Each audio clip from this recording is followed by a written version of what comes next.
소개받은 이문영이라고 하고요. 여러분 만나뵙게 돼서 정말 반갑습니다. 지금 잘 들리시나요? 네. 박수.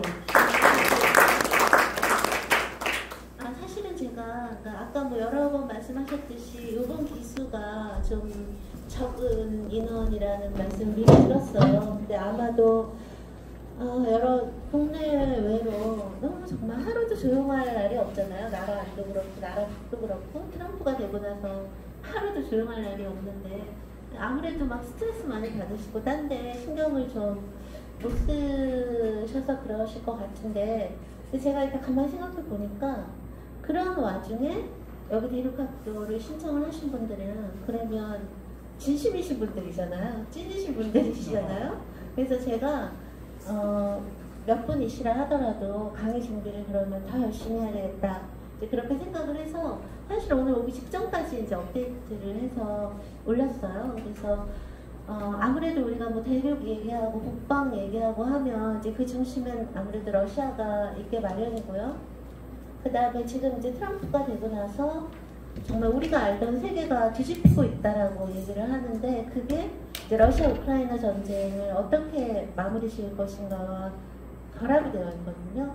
그래서 제가 여러분들께 이제 그 말씀을 드릴 건데 그 전에 저희 주제가 이제 이 또 러우 전쟁의 가장 큰 특징 중에 하나가 이 러우 전쟁의 이 3년의 과정을 통해서 이제 글로벌 사우스가 확 떴다라고 하는 거거든요. 그래서 이제 그것도 설명드리면서 해서 여러분들에게 국제관계가 어떻게 변화하고 있고 그 다음에 트럼프 2.0이라고 얘기되는 이 시대가 어떤 시대일 것이며 거기에 대해서 우리는 이제 어떤 자세를 가져야 될 것인가 이제 이런 부분에 대해서 여러분들께 설명을 드리려고 합니다. 그래서 처음에 이제 글로벌 사우스로 시작을 하긴 할 건데 그러기 전에 여러분들께 그러니까 이 트럼프가 만들어 놓은 이 새로운 질서라고 하는 게 사실 글로벌 사우스랑 밀접하게 관련이 되거든요. 그래서 이제 그거에 대해서 먼저 설명을 드리려고 하는데 이게 한 2주 전에 뉴욕타임스 헤드라인이었어요. 이게 내용이 뭐냐면 그러니까 트럼프가 이때가 이제 트럼프가 취임한 지 50일 찍찍거리네요. 50일이 된 날이었는데 그러니까 트럼프가 취임한 지 50일 만에 미국이 80년 동안 만들어 놓은 시스템을 흔들어 버렸다. 이제 이런 기사거든요. 그리고 이게 사실이죠. 그래서 트럼프 이후의 세계는 이제 우리가 알던 세계하고 많이 다른데요. 어떻게 좀 이게 해결해야 되지 않을까요? 들으시면서 많이 거스르실 것 같은데. 네. 이 세계가 정말 그 이전 바이든 시대랑 트럼프 시대가 완전히 달라졌다는 건 이 지도 한 장이 보여줄 수 있을 것 같은데요. 여러분 이 지도가 뭐냐면요. 이게 올 2월 24일이면 이 러우 전쟁이 일어난 지 3주년이 되는 날 유엔에서 러시아 침공 규탄 결의안을 채택을 하려고 투표를 했거든요. 근데 러시아 규탄 결의안이니까 당연히 러시아 반대했겠죠. 이 빨간색이 반대표를 던진 나라거든요. 북한도 항상 러시아 편이잖아요. 그죠? 근데 여러분 여기 지금 미국이 같은 색깔이에요. 그러니까 미국도 러시아 규탄 결의안에 반대표를 던진 거예요. 이런 거 보신 적 있어요, 여러분? 여기까지? 처음 봤습니다. 처음 봤죠. 그러니까 미국은 항상 유럽이랑 같은 편이었단 말이에요. 그죠? 근데 북한, 그러니까 러시아, 북한 편에 지금 미국이 선 거라는 거죠. 그래서 사실 이제 트럼프가 취임한 이후로 트럼프는 이 러우 전쟁을 24시간 안에 끝나겠다, 그러니까 빨리 끝내겠다는 얘기인데 그럴 때 트럼프의 그 입장은 그러니까 러시아 편에 서는 거예요, 지금. 그래서 바이든과 완전 180도 다른 태도를 취하고 있거든요. 그러면 왜 트럼프가 이렇게 친푸틴적이고 친러시아적인 그런 입장을 취하고 있는가? 푸틴이 좋아서? 푸틴이 무서워서? 그건 물론 아니겠죠. 우리가 보통 트럼프를 얘기할 때 아메리카 퍼스트로 그 한마디로 요약이 되잖아요. 그러니까 트럼프가 친러시아, 친푸틴적인 입장을 취하는 것도 이 아메리카 퍼스트에 철저하게 입각했기 때문이거든요. 그걸 한마디로 말씀드리면 트럼프의 아메리카 퍼스트는요. 가치, 그거 중요하지 않다. 이 국익이 중요하다. 그러니까 바이든은 뭐 민주주의나 자유, 뭐 인권 이런 얘기하면서 우크라이나 편에 선 거잖아요. 근데 트럼프는 그런 거 다 쓸데없고 미국의 국익이 중요하다. 그 다음에 미국의 국익에 비추어봤을 때는 러시아가 중요한 게 아니라 중국이 중요하다. 그러니까 미국에 있어서 가장 중요한 혹시 이 마이크가 잘 들리세요? 잘 들려요. 안 들려요? 네. 그러니까 미국에 중요한 거는 중국이고 그렇기 때문에 미국의 모든 자원을 대중전선에 직결해야 되는데 트럼프가 보기에 바이든은 쓸데없이 우크라이나 편에 서갖고 러시아를 자극을 하고 전쟁을 부추겨서 러시아를 중국 품에 안겨줬다는 거예요. 트럼프는. 러시아만 중국 품에 안겨준 게 아니라 그럼으로써 중국, 러시아, 이란, 북한이라고 하는 미국이 가장 악몽이라고 생각하는 연대축을 바이든이 완성시켜버렸고 트럼프가 보기에는 그런 바이든이 중국이나 러시아보다 미국에 더 해롭다. 이제 이렇게 얘기를 하는 거예요. 그렇기 때문에 트럼프는 중국을 견제하고 컨트롤하기 위해서 어느 정도는 러시아하고 손을 잡는 게 필요하다라고 이제 생각을 하고 그리고 또 그 미국 국익의 입장에서 봤을 때 트럼프가 보기에 우크라이나보다 러시아가 훨씬 미국의 국익에 부합한다라고 이제 생각을 하는 거죠. 그래서 아까 같은 그런 지도, 그런 구도가 나오게 되는 거고요. 근데 여기서 조금 한 발 더 나가서요. 아까 이제 뉴욕타임즈가 그렇게 얘기했잖아요. 미국이 그동안 만들어왔던, 수십 년 동안 만들어왔던 그 질서를 트럼프가 막 흔들어버렸다. 라고 하는 거에 가장 중요한 키워드가 다극이거든요. 우리가 이제 글로벌 사우스를 얘기하려면 다극을 얘기해야 되는데 그거랑 관련이 돼요. 그래서 이 사람 여러분 누군지 아시죠? 루비오라고 미국 국무장관이에요. 우리로 치면 외무부 장관인 거죠. 이 사람이 이제 연설을 한 건데 쉽게 설명드리면 이제 뭐냐면요. 가깝게는 여러분 냉전이 끝나고 나서의 세계 질서를 생각하면 냉전까지는 슈퍼파워가 두 개였던 거죠. 미국이랑 소련. 근데 이제 소련이 해체가 되고 냉전이 끝났어요. 그러면 이제 슈퍼파워는 한 개가 되는 거예요. 미국. 그래서 우리가 그거를 단극체제 또는 일극체제라고 얘기를 하거든요. 근데 이제 루비오나 트럼프가 보기에 그 온리파워 또는 이제 그걸 유니폴라라고 얘기하는데요. 그렇게 슈퍼파워가 미국 하나가 됨으로써 미국이 세계 정부 역할을 하느라고, 그러니까 세계 경찰 역할을 하느라고 미국하고 별로 상관도 없는데 세계 모든 일에 끼어들어가고 그거 해결해주고 막 돈 같은 거 지원해주고 막 이러느라고 미국이 너무 힘들었고 그리고 무엇보다 손해를 너무 많이 봤다는 거예요. 그런데 트럼프나 루비오가 보기에는 이런 유니폴라, 그러니까 미국 혼자 슈퍼파워인 그런 세계는 정상이 아니라는 거예요. 그럼 정상의 세계는 어떤 세계냐면 멀티폴라 파워, 그러니까 멀티폴라 월드라고, 그러니까 다극세계가 정상이라는 건데요. 이때 트럼프가 얘기하는 다극세계라고 하는 건요. 세계의 모든 나라들이 고루고루 이건 아니고요. 여기서 말하는 다극세계는 복수의 그레이 파워, 그러니까 여러 복수의 강대국들이 이 지구 위에 각각의 부분에서 여러 강대국들이 서로 때로는 공존하고 때로는 협력하고 때로는 경쟁하고 견제하고 이제 이렇게 이루어가는 게 정상이라고 얘기를 하는 거예요. 그랬을 때 그러면 이 새로운 미국, 트럼프가 보는 이 강대국에는 그럼 뭐가 들어가냐면 미국과 당연히 미국과 그 다음에 중국과 이제 러시아가 들어가게 되는 것이죠. 그래서 지금 트럼프 시대의 새로운 세계 질서라고 하는 거는 미국이라고 하는 하나의 슈퍼파워가 아니라 미국과 중국과 러시아라는 또는 이제 거기에 뭐 인도라든가 또는 사우디아라비아 정도가 또 뭐 플러스가 될 수는 있는데 어쨌든 기본축은 미중러라는 거예요. 그래서 그 미중러가 다스리는 세계를 다스리는 거죠. 그러니까 미국 혼자 경찰 역할을 하려니까 돈도 너무 많이 들고 힘도 너무 많이 든다는 거예요. 근데 이제 이런 그 세계 질서라고 하는 거는요, 사실 이거는 일종의 강대국 정치를 얘기하는 거거든요. 가장 대표적인 게 얄타 체제예요. 여러분 얄타 회담 들어보셨죠?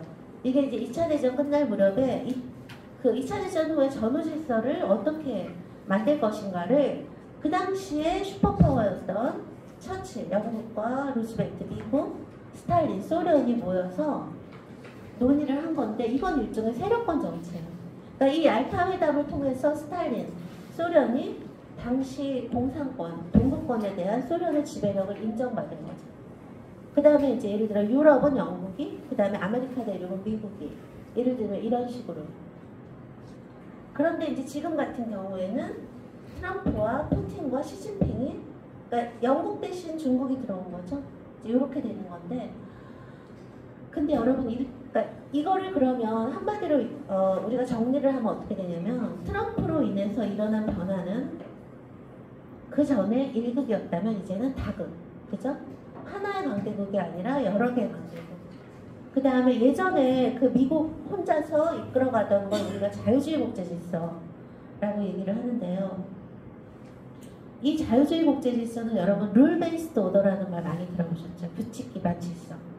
그래서 국제법이라든가 자유라든가 민주주의라든가 자유무역이라든가 이런 규칙에 기반한 질서를 미국이 이끌어갔던 그런 거였단 말이에요.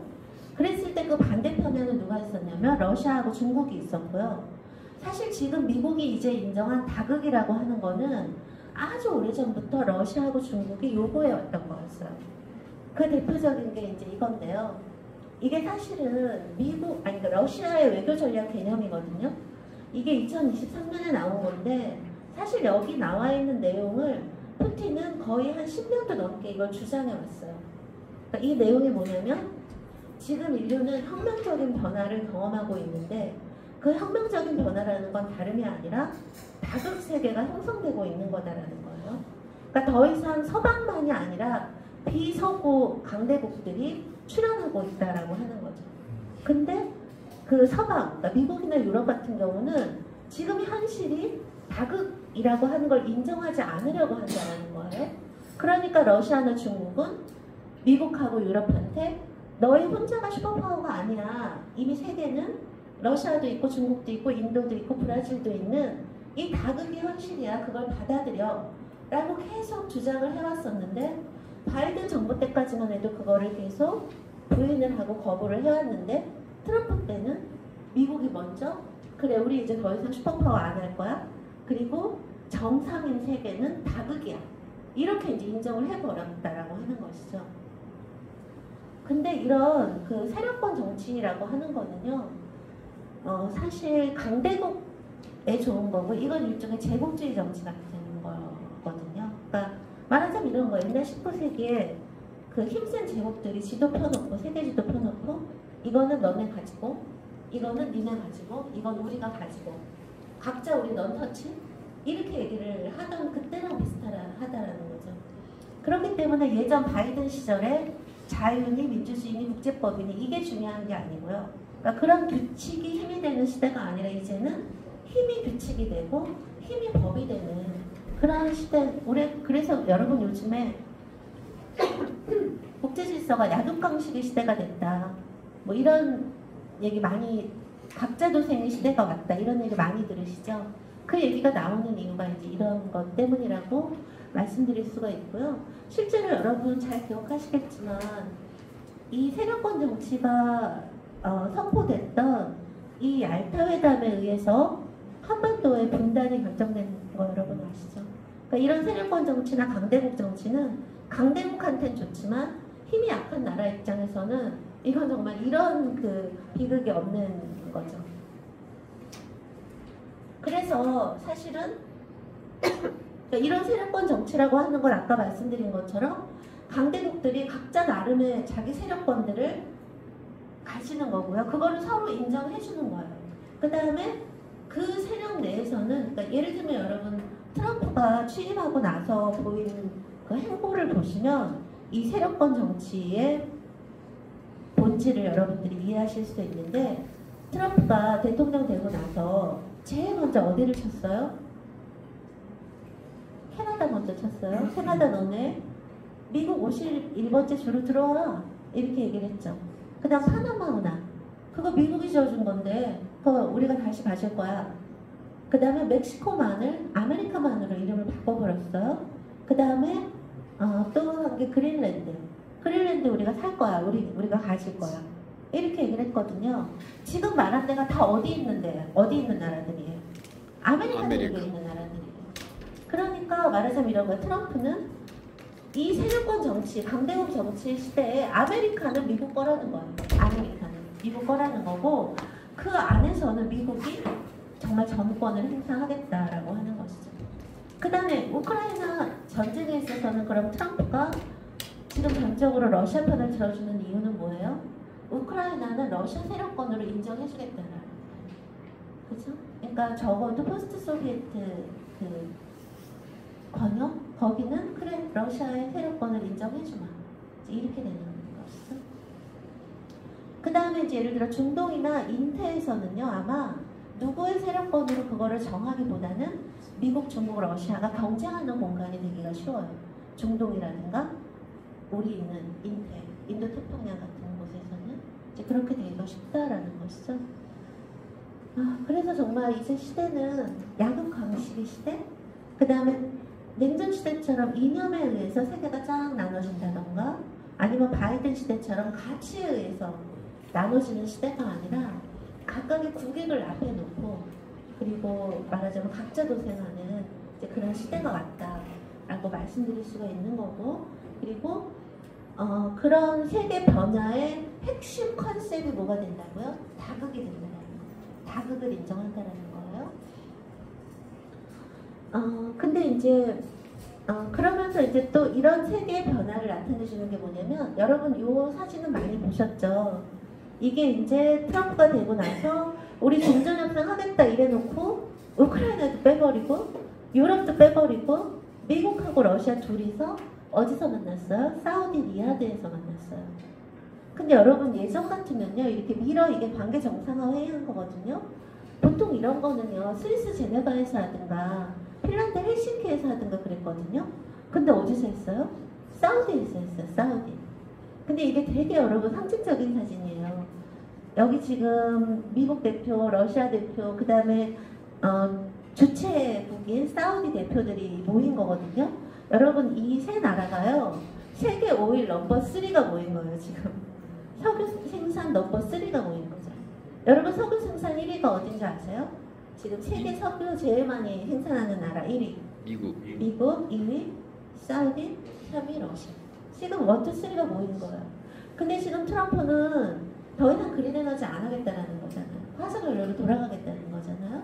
화석연료의 제일 대표적인 게 석유, 천연가스 같은 거니까 그런 의미도 있고, 그 다음에 여러분 그 대륙이나 러시아 관심 많으시니까 이 얘기는 많이 들어보셨을 것 같은데, 사실 이 전쟁 한 달 만에 끝날 수 있었거든요.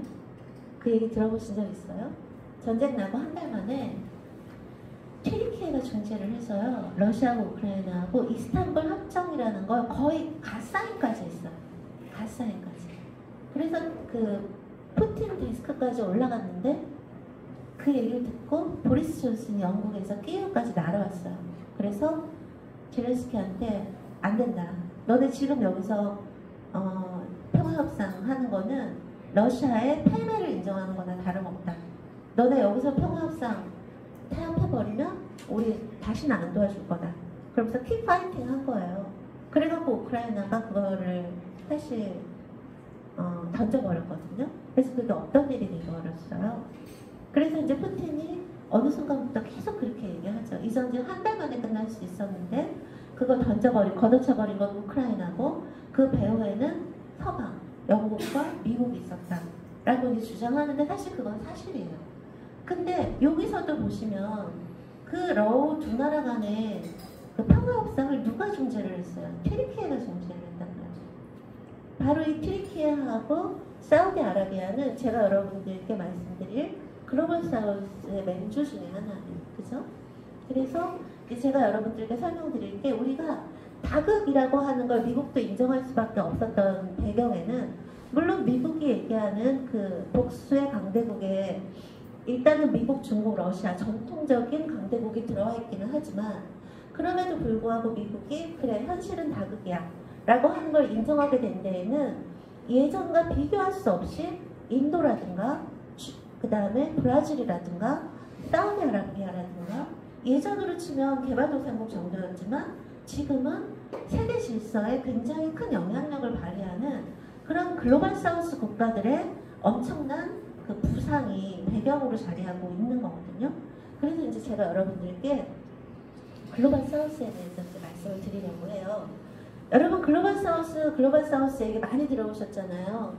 이제 글로벌 사우스라고 하는 게 옛날 개념으로 하면 제3세계 같은 거죠. 그죠? 여러분 제1세계가 뭐예요? 그러니까 발전한 자본주의 국가들, 미국이나 유럽 같은 거. 제2세계가 뭐죠? 사회주의 국가. 그러니까 러시아나 중국. 그러니까 제3세계가 그 외에 이제 뭐 동남아나 중동이나 아프리카나 이런 데 있는 약간 저개발 국가, 개발도상국. 이런 나라를 얘기를 했었는데 이제는 이제 그 개념 자체가 너무 좀 이념화된 게 있기 때문에 그 개념을 안 쓰고 글로벌 웨스트 그 다음에 글로벌 이스트 글로벌 사우스 이렇게 얘기하거든요. 근데 비슷해요. 그래서 글로벌 웨스트라고 하는 거는 여기 그러니까 북미하고 서유럽 우리가 흔히 얘기하는 전통적인 선진국들이 그렇고요. 그 다음에 글로벌 이스트는 러시아하고 중국을 우리가 보통 글로벌 이스트라고 하고요. 그 외에 나머지 나라 근데 그 나머지 나라들은 보통 이 저위도에 위치하고 있는 경우가 많아요. 여기 저위도에. 그래서 동남아라든가 중동이라든가 아프리카라든가 남미의 나라들을 우리가 글로벌 사우스라고 얘기를 하고요. 보통 이제 이 나라들이 예전에는 개발도상국이긴 했지만 이미 이 러우 전쟁 전에도 인도가 부상하고 있었고 브라질 부상하고 있었죠. 그랬는데 이 러우 전쟁을 겪으면서 이 글로벌 사우스가 굉장히 그 국력이 굉장히 비약적으로 커졌어요. 그래서 이제 그 부분에 대해서 여러분들께 말씀을 드릴 텐데 어쨌든 그래서 여기 빨갛게 되어 있는 나라들을 우리가 이제 글로벌 사우스라고 얘기한다는 거. 그런데 여러분 러시아는 글로벌 사우스인가요? 아닌가요? 아니에요. 러시아는 일단 저위도도 아니에요. 그 다음에 아까 말씀드린 것처럼 러시아는 글로벌 이스트에 해당하는 나라예요. 그럼 여러분 중국은요? 중국은 글로벌 사우스예요? 아니에요? 원래 글로벌 사우스의 원래 개념에는 중국은 안 들어가요. 근데 중국은 자기가 글로벌 사우스라고 그렇게 우겨요. 그 다음에 약간 위도상으로도 중국은 러시아보다는 좀 아래에 있기는 해요. 그죠? 그래서 어떤 경우는 글로벌 사우스에 중국을 넣기도 하고 안 넣기도 하고 해요. 근데 엄밀하게 얘기하면 중국은 안 들어가요. 그리고 솔직히 중국이 G2에 해당했던 나라인데 그 나라를 개발도상국이라고 할 수도 없잖아요. 그죠? 이제 아무튼 이렇다는 거. 그 다음에 저위도에 있다 하더라도 호주나 뉴질랜드는 안 들어가요. 여러분 이거는 아시죠? 이제 이런 상황인데 사실 여러분이 글로벌 사우스라고 하는 거는요. 이 개념 자체는 요즘 생긴 거지만 역사적으로 자기 기원이 존재해요. 그게 뭐냐면 여러분 혹시 반둥회의라고 들어보셨어요? 이게 1955년인데 우리나라 한국전쟁 끝나고 나서 얼마 안 돼서 이게 동남아하고 아프리카 나라들 29개 나라가 인도네시아 반둥에 모여서 회의를 한 건데 이 나라들의 가장 중요한 거는 그 당시만 하더라도 냉전 시대였기 때문에 미국과 소련으로 세계가 나뉘어 있었잖아요. 이 반둥회의 여기 참여한 그러니까 AA라고 얘기하는데요. 이 나라들 29개 나라들의 가장 중요한 건 뭐였냐면 비동맹이었어요. 우리는 어느 쪽도 아니다. 미국 편도 아니고 소련 편도 아니다. 근데 지금 글로벌 사우스가 딱 그 스탠스예요. 이 글로벌 사우스는 제가 이따가 좀 더 자세히 설명드리겠지만 러우 전쟁에서도 러시아 편도 아니었고 우크라이나 편도 아니었고 미국 편도 아니었어요. 글로벌 사우스의 스탠스는 뭐였냐면요. 인도는 인도 편이다. 브라질은 브라질 편이다. 이거였어요. 그래서 자기 국익에 맞춰서 어떤 경우엔 러시아 편, 어떤 경우엔 미국 편, 어떤 경우엔 중국 편 굉장히 유연하게 왔다 갔다 했거든요. 근데 그 글로벌 사우스에 말하자면 선조, 조상이라고 할 수 있는 이 반둥회의도 비동맹이었어요. 근데 단지 지금하고 약간 차이가 있다면 이때는 되게 이념적인 의미에서의 비동맹이었다면 어떤 신념으로서의 비동맹이었다면 지금의 중립이라고 하는 거는 굉장히 프랙티컬한 거죠. 아주 실용적인 거죠. 막 이념적이고 신념의 그런 차원이 아니라. 그 다음에 또 하나의 차이는 뭐냐면 이 당시 반등회의는 힘이 없었어요. 그죠? 왜냐면 여러 파워가 너무 약했어요. 그러나 지금 글로벌 사우스는 아주 파워풀해요. 이제 그런 차이가 있기는 한데 여기 보시면 이 지도상으로도 지금 이만큼이 글로벌 사우스인 거잖아요. 그죠? 그 중에 이제 정확히 겹치는 일부가 반동회의에 해당했었던 거고요. 또 하나 중요한 점이 뭐냐면 29개 나라였지만 이때의 반동회의에 참석한 이 나라들의 그 당시 인구의 50%가 넘었거든요. 지금도 마찬가지예요. 글로벌 사우스가 세계 인구의 50%를 넘어가요. 그래서 이제 본격적으로 글로벌 사우스를 말씀을 드릴 텐데 사실 글로벌 사우스에는 너무나 많은 한 120개국이 포함이 되어 있는데요. 그 중에 정말 글로벌 사우스를 리드하는 그 중심 국가들이 있거든요. 그 중심 국가들이 모인 걸 우리가 브릭스라고 얘기를 해요. 근데 여러분 여기서도 좀 조심하셔야 될 게 이 브릭스는 요 앞에가 브라질, 러시아, 인도, 차이나, 그 다음에 이게 남아공이거든요. 사우스 아프리카. 근데 그 중에 러시아하고 차이나는 글로벌 사우스라고 하긴 힘들다고 말씀드렸죠. 그러나 굉장히 글로벌 사우스와 자기를 동일시하면서 러시아하고 중국이 서방의 어떤 이유를 대신할 수 있는 그런 걸로 자기 파트너로 글로벌 사우스를 상정하거든요. 이제 그런 상황인 거거든요. 아무튼 이 브릭스가 원래는 요 네 나라만 모였었거든요. 2006년에.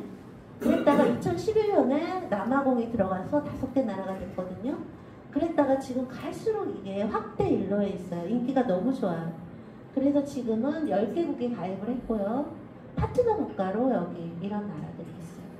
그래서 여기 보시면 이 파란색은 G7에 해당하는 나라고요. 이 짙은 빨간색이 브릭스고요. 그 다음에 새로 이제 브릭스에 들어온 것까지 합치면 붉은 계열로 표현된 게 다 브릭스 나라고, 그 다음에 G7이 파란색 나라라고 할 수 있거든요. 이제 이런 상황에서 한번 보시면 일단 브릭스는요, 물론 EU처럼 굉장히 균질하고 그 다음에 뭔가 자기 시스템이 확실하고 이렇진 않아요. 아직도 약간 불안 요소들도 있고 뭐 그렇긴 한데, 그럼에도 불구하고 글로벌 사우스에 기반한 그것을 대표하는 브릭스라고 하는 모임 자체가 가지는 잠재력이나 역동성이라고 하는 게 굉장히 크거든요. 첫 번째는 이 브릭스에 해당하는 나라들은요, 공통성이 인구가 많고요, 땅이 넓고요. 여러분 보세요. 인도랑 중국만 각각 14억이에요, 인구가. 그죠?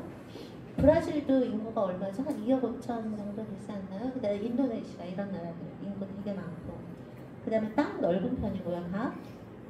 그 다음에 자원이 되게 많아요.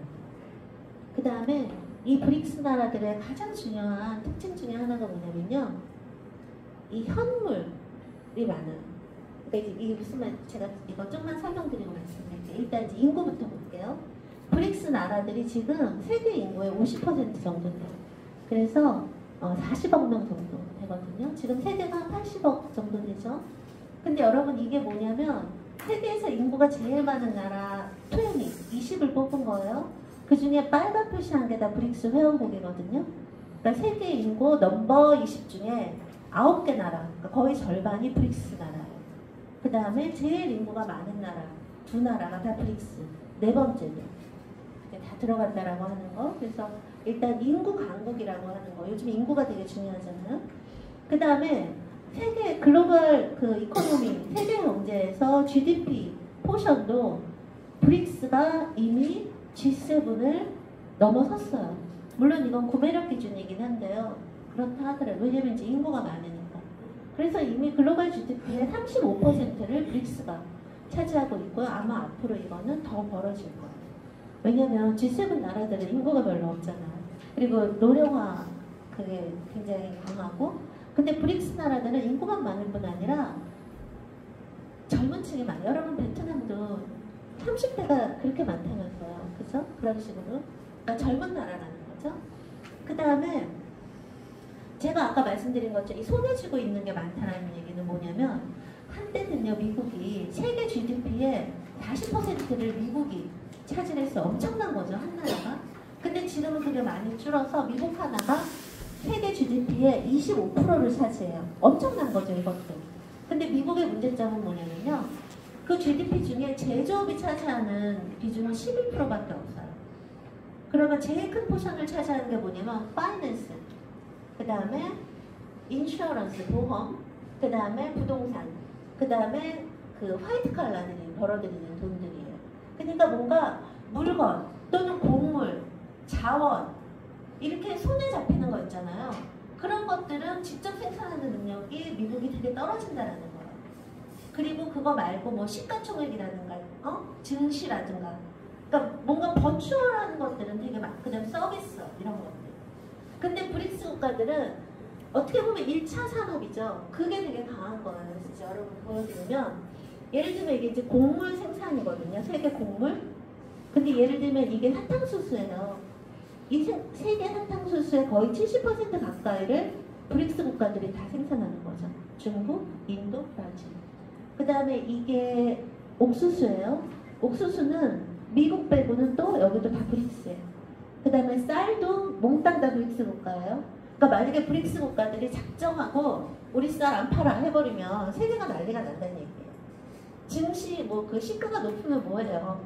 먹을 게 당장 미국 보세요. 지금 계란 없어갖고 난리 나고, 지금 또 고기가 없어갖고 스테이크도 난리가 났다고 그러더라고요. 그런 상황이에요. 그 다음에 이건 고기거든요. 닭고기, 돼지고기, 소고기. 이것도 한번 보세요, 여러분. 여기 미국 빼면 브라질, 차이나, 그 다음에 여기 중국, 그 다음에 여기도 미국 빼면 소고기도 차이나하고 브라질, 브릭스 국가들이 다 되고 있는 거고요. 그 다음에 이제 이거는 기름이거든요. 기름. 여러분 보세요. 탑10 중에 빨갛게 한 나라들이 브릭스 나라들이에요. 그 다음에 여러분, 빨갛게 안 했더라도 이 사우디아라비아도 글로벌 사우스잖아요. 브릭스는 아직 가입은 안 했지만. 그러니까 미국하고 캐나다 빼고는 나머지 8개 나라들도 다 글로벌 사우스 국가들이에요. 오일을 생산하는 탑10 중에 8개가 그렇다는 얘기고, 그 다음에 이거는 가스거든요. 천연가스. 마찬가지. 여기 뭐 캐나다, 미국, 노르웨이 정도 빼고는 여기 나머지 다 또 글로벌 사우스 국가들인 거고요. 그 다음에 이거는 철광석이거든요. 철광석도 마찬가지. 이런 상황인 것이고요. 그 다음에 이제 요즘 옛날 얘기나 히토류 또는 핵심 광물, 이제 이런 것들이 왜 여러분 반도체, 2차 전지, 전기 자동차 이런 첨단 산업에 꼭 필요한 광물들을 우리가 핵심 광물 또는 히토류 이렇게 얘기를 하거든요. 근데 걔네들도 여기 보시면 이게 히토류예요. 중국, 베트남, 러시아, 브라질이 이만큼을 가지고 있는 거예요. 그죠? 그 다음에 이거는 이제 리튬 같은 경우도 이 핵심 광물, 크리티컬 미네랄 중에 제일 중요한 거거든요. 그것도 칠레, 호주 빼고는 칠레, 아르헨티나 이런 식으로 갖고 있다는 것이죠. 그래서 브릭스의 어떤 파워라고 하는 게 갈수록 세지고 있는데, 문제는 이 브릭스 또는 좀 더 광범위하게 글로벌 사우스 국가들이 굉장히 러시아의 친화적이라는 것이죠. 그래서 여러분 이 사진이 뭐냐면, 작년에 러우 전쟁이 한창일 때 브릭스 정상회의를 러시아에서 했어요. 까잔에서. 그랬는데 정말 문전성시를 이뤘거든요. 36개국이 참여를 하고요. 국제기구 중에는 UN을 포함해서 6개국이 참여를 했고, 36개국 중에 22개국은 정상이 참여를 했어요.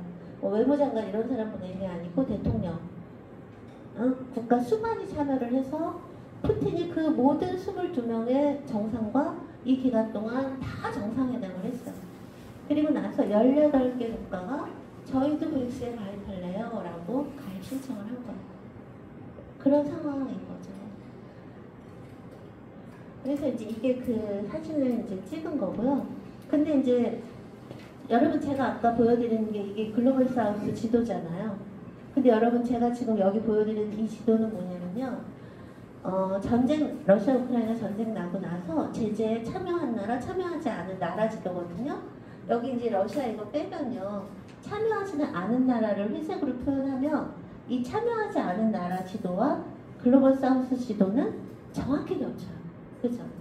그러니까 글로벌 사우스 어느 나라도, 그러니까 동남아시아 어느 나라도, 중동, 아프리카, 남미의 어느 나라도 러시아 제재에 참여하지 않았다는 얘기죠. 제재에 참여하지 않았을 뿐만 아니라 글로벌 사우스의 많은 나라들이 그 제재 허점을 이용해서 오히려 러시아하고의 협력을 더 강화시키거나 더 끈끈하게 하거나 그렇게 해서 자기 국익을 강화시키는데 그걸 기회로 이용을 했다라고 하는 것이거든요. 그래서 제가 아까 러우 전쟁의 결과 중에 가장 뚜렷한 특징 중에 하나가 글로벌 사우스의 부상이라고 말씀드렸잖아요. 글로벌 사우스가 이 전쟁, 제재의 이 빈틈을 자기 국익을 위해서 굉장히 기민하게 활용한 결과로 그렇게 파워풀해졌다라는 얘기거든요. 그래서 이제 그 예를 한번 들어드리면 이게 2022년 10월이니까 전쟁 나고 한 8개월 지난 다음인데 여기 보시면 전쟁이 나고 오히려 교역 규모가 얼마나 더 줄었나 늘어났나 하거든요.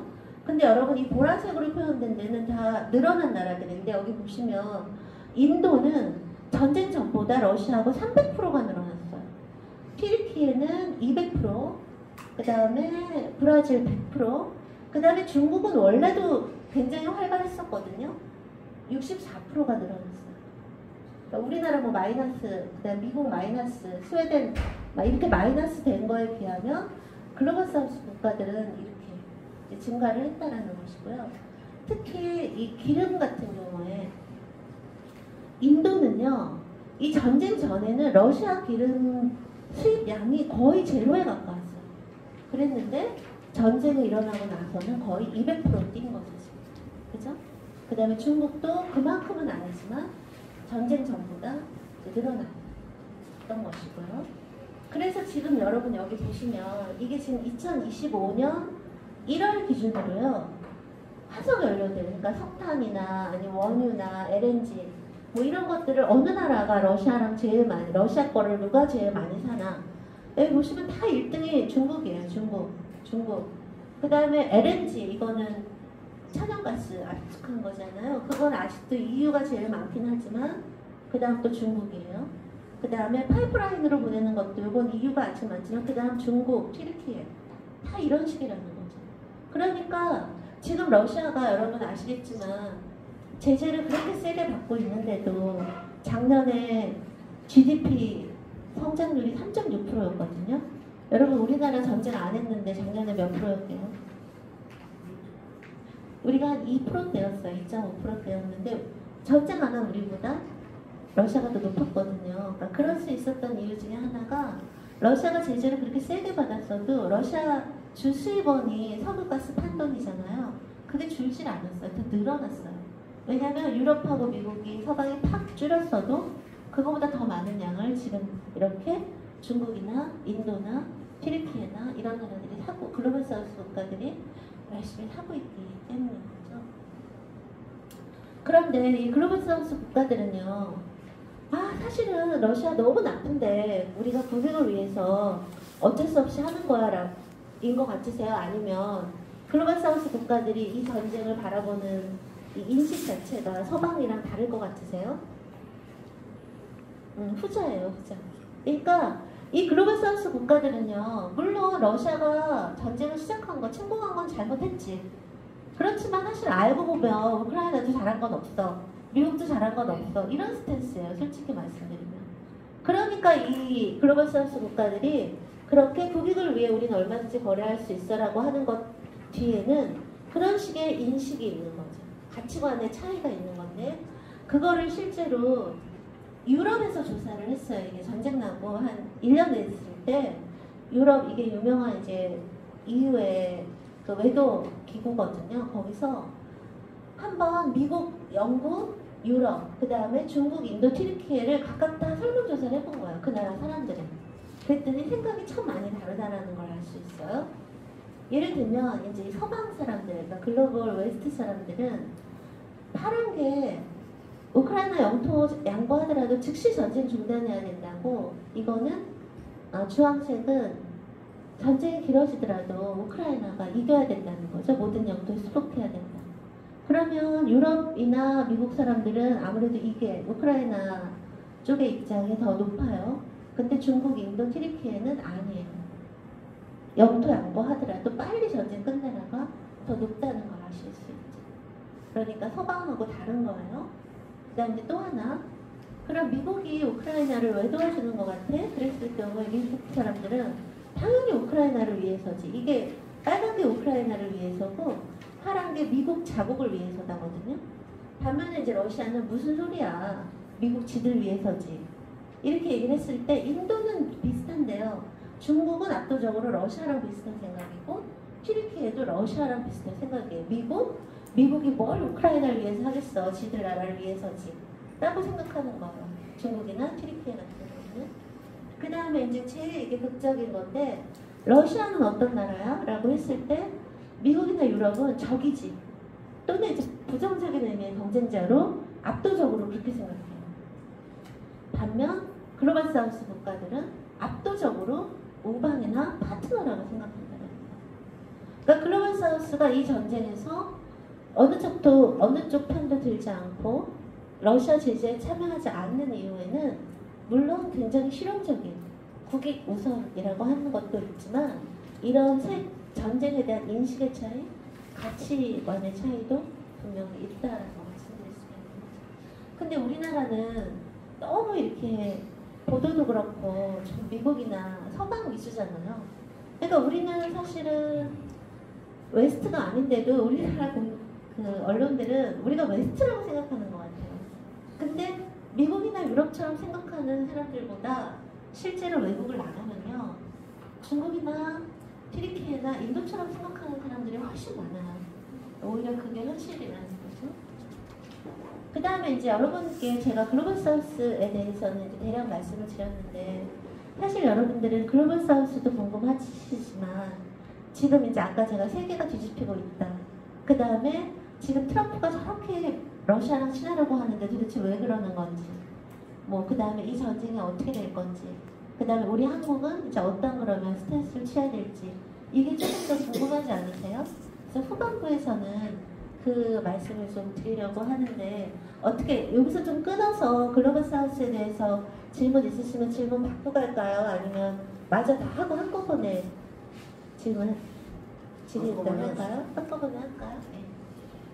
그러면 이제 아까 트럼프가 왜 이렇게 지금 그러니까 왜 이렇게 러시아 좋게 푸틴 편으로 지금 전쟁을 끝내려고 하는가에 대해서 한 가지 이유는 제가 말씀드렸죠.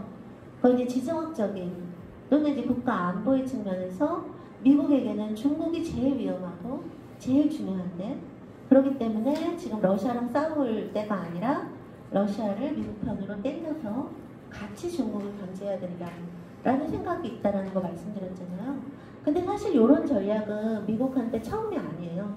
60년대 닉슨도요, 요 비슷한 전략을 썼는데 그땐 거꾸로였죠. 그땐 소련이 썼단 말이에요. 그러니까 중국하고 관계 정상화를 해서 중국하고 미국이 편먹고 소련을 견제하자. 그걸 한 게 이제 닉슨, 그때 그 국무장관이 키신저였거든요. 그래서 우리가 그거를 키신저 전략이라고 얘기하는데, 지금은 그래서 역키신저 전략이라고 해요. 거꾸로니까. 지금은 중국이 세니까 미국이나 러시아가 손잡고 중국을 때려보자, 이렇게. 그 이유는 하나 말씀드렸는데, 그거 말고도 여러 가지 이유가 있어요. 그러니까 트럼프는 돈이 중요한 사람이잖아요. 그죠? 프라피시가 이윤이 중요한 사람이잖아요. 러시아하고 같이 할 게 많다라는 거거든요. 그중 제일 중요한 것 중에 하나가 이제 북극한 건데요. 이거 아마 여러분들은 대륙에 관심 많으셔서 좀 잘 아시는 분들도 있을 텐데, 이걸 이제 북극 항로가 요거거든요. 북극으로 가는 거. 이걸 우리가 21세기 물류혁명이 될 가능성이 있다고 얘기를 하는데요. 보통 이제 상선들이 우리나라에서 유럽으로 갈 때는 이렇게 가거든요. 부산에서 말라카협을 거쳐서 수에즈 운하를 거쳐서 유럽으로 가요. 근데 일단 되게 길죠. 근데 이제 북극해로 가면요, 부산에서 베링에 거쳐서, 여러분 아시다시피 북극에는 대륙이 없어요. 그냥 다 빙하인데, 지금 지구온난화 때문에 막 녹잖아요. 그래서 쇠빙선 없이 함선들이 다닐 수 있는 시간이 늘어나고 있고 앞으로 더 늘어날 거라는 거죠. 그럼 그렇게 되면 이렇게 베링에 거쳐서 북극지로는 바로 유럽으로 가요. 그럼 여기는 22,000km인데 여기는 15,000밖에 안 돼서 이렇게 가게 되면 거리가 30%가 줄어들고요. 가는 날짜도 열흘이나 낮추게 돼요. 그러니까 물류 비용이 훨씬 줄어들죠. 뿐만이 아니라 지금 여기 일로 이렇게 가다 보면요. 여기서 맨날 소말리아 해적, 후티 반군 막 나타나갖고 막 통행료 갈취하고 막 그런단 말이에요. 그 다음에 뭐 중동이나 아프리카에서 무슨 문제가 생길 때마다 여기 막 못 가고 돌아가고 막 이런 지정학적인 리스크가 되게 크단 말이에요. 근데 북극행 그런 게 없어요. 여기는 깨끗하고 그 다음에 무엇보다 여기에 지금 선도적인 위치를 차지하고 있는 것이 러시아고요. 그런데다가 러시아가 전쟁 나고 나서 중국하고 너무 친했었단 말이에요. 근데 사실 중국은요, 북극이랑 되게 멀죠? 이 1800km나 돼요. 근데도 불구하고 중국이 보니까 여기가 이게 아주 유망하단 말이에요. 그래갖고 지금 러시아랑 친한 틈을 타서 여기 숟가락을 얹었어요. 그래갖고 지금 이 두 나라가 이 북극항로를 개척하는데 러시아는 기술, 그 다음에 이제 지리적인 이점에 있는 거, 거기 중국이 돈을 내고 있는 거예요. 그러고 있는데 트럼프가 이렇게 보니까 탐이 나는 거예요. 이게 괜찮을 것 같단 말이죠. 그러니까 트럼프가 사겠다라는 게 어디예요? 이거예요. 그린란드. 근데 이 그린란드가 원래 지금 덴마크 거잖아요. 근데 사실 위치상으로는 아메리카에 가깝고 북극권이에요. 북극권. 그러니까 트럼프가 여기 그린란드를 맨날 테이크오버 한다고 그러죠. 그린란드도 자기 거, 가자도 자기 거, 다 자기 거라 그러는데 그렇게 해서 자기도 여기 뛰어들겠다는 거예요. 그러니까 러시아를 통해서 그리고 그린란드에서 이 북극항로 미래 물류에 뛰어들겠다라고 하는 게 있고요. 그 다음에 그린란드와 러시아와 트럼프를 연결해주는 게 또 하나 있는데 그게 바로 히토류거든요. 히토류. 여러분 히토류 패권.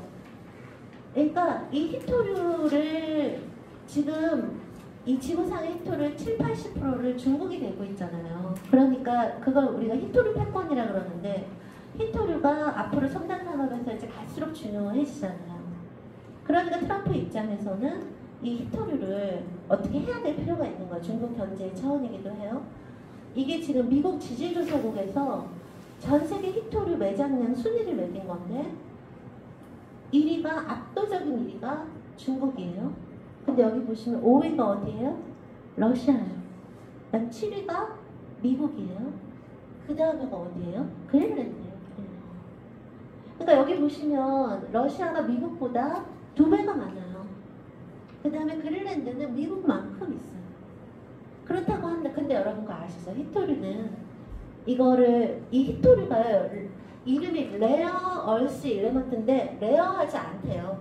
근데 왜 우리가 레어 희귀한 히토라고 하냐면 그거를 채굴해서 그러니까 상품화하기까지 환경오염 같은 것들이 굉장히 많이 심각하게 일으킨다고 해요. 그러니까 선진국 같은 경우는 예를 들어 미국 같은 경우는 세계 히토류 매장량의 7위라 하더라도 그거를 발굴하는 게 여러 가지 제약이 있을 수밖에 없기 때문에 히토류 개발은 주로 이제 그런 규제가 별로 없는 예를 들면 중국 같은 나라, 또 북한 뭐 이런 데서 많이 하는 거죠. 그러니까 트럼프 입장에서는 러시아도 히토류 많고 그린란드도 히토류 많고 그러니까 그린란드를 그 트럼프가 탐내는 이유에는 두 가지가 있는 거죠. 그래서 북극항로도 있는 것이고 이것도 있는 것이고 그리고 거기에는 다 러시아가 연결되어 있는 거예요. 그래서 그저께인가 푸틴이었나 라브로프였나 얘기했잖아요. 트럼프한테 러시아 히토류 같이 개발하자고 미국하고 같이 하자 이런 거. 그래서 실제로 아까 그 사우디 리야드에서 모였잖아요. 미국하고 러시아하고. 거기서는 사실 이 종전협상 얘기는 거의 안 했어요. 그거는 미국, 러시아 관계 정상화 회의였기 때문에 사실은 우크라이나랑 유럽이 빠지는 게 맞아요. 거기서 종전협상 얘기는 우리 앞으로 따로 팀을 만들어서 거기에 대해서 본격 논의해보자. 끝. 그거 말고 아무 얘기도 안 하고 다 이런 얘기 한 거예요. 북극항로 얘기, 자원협력 얘기, 우주개발 얘기, 히토류 얘기 이런 거 한 거였거든요. 이런 상황인 것이고요. 그 다음에 이거 광물 얘기 나온 김에 우크라이나 광물 협정 지금 이 트럼프가 완전히 새로 보냈대요. 광물 협정 여러분 그거 아시죠? 젤렌스키가 백악관 가갖고 완전 막장 드라마 찍고 온 거 서로 거의 그런 막장 해결을 우리 정말 너무나 충격받았잖아요. 거기 광물 협정 사인하러 간 거 아니에요, 그죠? 그런데 결국 그러고 쫓겨나서 사인 못하고 왔잖아요. 그래서 이제 곧 사인한다. 결국은 젤렌스키가 100개 투항하고 사인하겠다. 그랬는데 지금 트럼프가 전혀 다른 계약서를 보냈다라고 해요. 그건 이제 아직 밝혀지지가 않았는데 어쨌든 뭐 그 내용이 뭐가 됐든 간에 그 트럼프가 우크라이나하고 맺고 싶어하는 광물협정의 본질은 여지까지 미국이 전쟁 3년 동안 우크라이나에 지원해 준 돈을 우크라이나가 땅에 있는 자원, 광물 캐서 갚아라 이거예요. 그게 뭐 몇 퍼센트가 됐건 간에 본질은 그거거든요.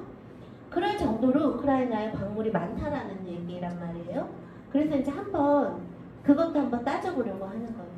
실제 우크라이나에, 근데 우크라이나에 히토류는 많지 않아요? 여기 여러분 보셔서 아시겠지만 여기 히토류 이게 둘레였어요. 탑 12에 우크라이나 안 들어가잖아요. 그죠?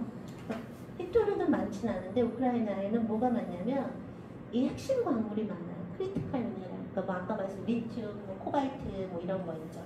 그런 것들, 그 티타늄 이런 것들이 많아서 실제로 우크라이나가 전 세계 핵심 광물의 5%를 대고 있어서 탑 10 중에 하나고요.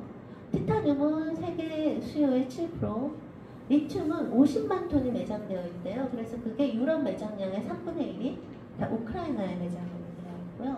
수소는 세계 매장량의 20%. 그래서 이거를 다 우리가 상업화했을 때 가치가 12조 달러에 해당하는데, 근데 문제는 여기 지도 보시면 이게 우크라이나 어디에 이 핵심 광물이 많이 있는데 여러분 여기 밝아질수록 많은 거거든요. 근데 여러분 여기가 그럼 제일 많다는 거잖아요. 근데 여러분 여기 어디예요? 여기 러시아 점령지거든요. 그죠? 그래서 실제로 우크라이나에 있는 핵심 광물의 53%가 점령지에 있고요. 그 다음에 핵심 광물만 말고 뭐 석유, 가스, 석탄 이런 자원 다 합치면 그거의 70%가 러시아 점령지에 있어요. 그래서 사실은요, 우크라이나 지금 러시아 점령지가 여기 이만큼이잖아요. 여기는 아니고 여기 이만큼. 이게 사실은 우크라이나 전체를 또 보면은요, 노른자위 땅에 해당해요. 그래서 여러분, 이게 도네츠크 주거든요. 이 전쟁 전에요. 그 돈바스 내전 전에요. 이 도네츠크에서 내는 세금이 우크라이나가 걷어들이는 전체 세금의 25%였어요. 4분의 1. 그 정도로 이 돈바스라고 하는 곳이 우크라이나 내에서도 가장 공업화되고 산업화된 곳이었단 말이에요. 그런데 그 다음 자원도 제일 많고, 그러니까 거의 노른자, 그 다음에 그 뭐 크림반도 말할 것도 없고요. 거기에 해당하는 땅을 지금 우크라이나가 다 뺏기는 상황이라는 거죠. 그런 상황인 거고요. 그 다음에 이거는요, 그러니까 핵심 광물 중에서 제일 중요한 거, 티타늄, 흑연, 리튬, 히토류만 표현한 거거든요. 근데 말씀드렸듯이 히토류는 많이 없어요. 근데 제일 많이 있는 게 또 어디 있어요? 점령지에 있어요, 러시아 점령지. 그러니까 만약에 우크라이나 히토류 개발을 하려면 러시아랑 해야 되는 상황이고요. 그 다음에 이제 또 중요한 게 리튬이거든요. 근데 여기 보시면 리튬 광산이 4개가 있죠. 근데 여러분 혹시 작년인가 재작년에 그 얘기 들어보신 적 있어요? 원희룡 장관이 그때 국토부 장관이었어요. 우크라이나를 가서 젤렌스키 만났어요. 그리고 나서 막 떠들썩하게 들어왔어요. 아, 우크라이나하고 한국하고 리튬 공동 개발을 하기로 했습니다. 그리고 들어왔거든요. 근데 여러분 보시다시피 중요한 리튬 광산 4개 중에 2개는 러시아 점령지에 있어요. 그 다음에 여기 2개 있잖아요. 이거는 이미 호주에서 경제 타당성 조사를 해서 이거는 경제성이 없다라고 판단이 난 곳이에요. 그러면 우리가 우크라이나하고 리튬 공동 개발을 하려면 누구랑 해야 돼요? 우크라이나랑 못해요. 러시아랑 해야 되는 거죠.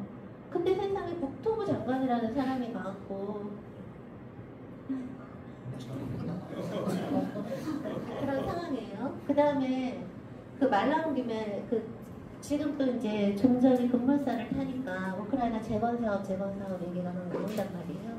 그래서 우리나라도 뭐 토건주, 뭐 건설주, 뭐 이런 게 들썩들썩 한다고 하는데 꿈도 꾸지 마시라고 난 정말 전해주고 싶은 게 우크라이나는 지금 돈이 없어요.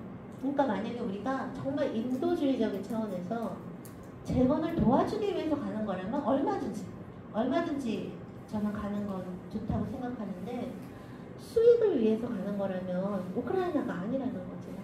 왜냐하면 우크라이나는 지금 거의 국가 부도사 상황이어서 미국의 지원이 없으면 공무원 월급 줄 돈도 없어요.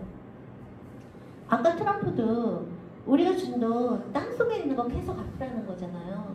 그 말은 땅 위에 없다는 얘기해 줄게. 광물밖에 없다는 얘기라고요. 근데 무슨 수익을 얻으려고 우크라이나 가요. 그 다음에 또 뭔가가 있다고 떨어지는 게 있다고 하더라도 우리가 우크라이나한테 해준 게 뭐가 있어요 지금. 그 유럽 나라들이 얼마나 많이 줬어요. 돈도 많이 줬죠. 무기도. 미국은 1200억 불을 줬고 유럽 나라들은 1400억 불을 줬단 말이에요. 우크라이나에 3년 동안 무기도 줬죠. 그것뿐만이 아니라 유럽은 난민을 받아줬단 말이에요. 예를 들어 독일이나 폴란드가 우크라이나 난민을 몇 명 정도 받아줬을 것 같으세요 여러분? 독일 한 나라가. 막 때려 맞춰보세요. 100만 명. 100만이 넘어요. 독일하고 폴란드 각각 100만이 넘게 받아줬고요. 그 다음에 다른 나라들도 몇십만 원 받았단 말이에요. 지금 유럽에 나가 있는 우크라이나 피난민이 700만이에요. 650만 명 정도 돼요. 근데 우리나라는 몇 명 거의 없어요. 근데 우리가 무슨 거기다 숟가락을 얹냐고요.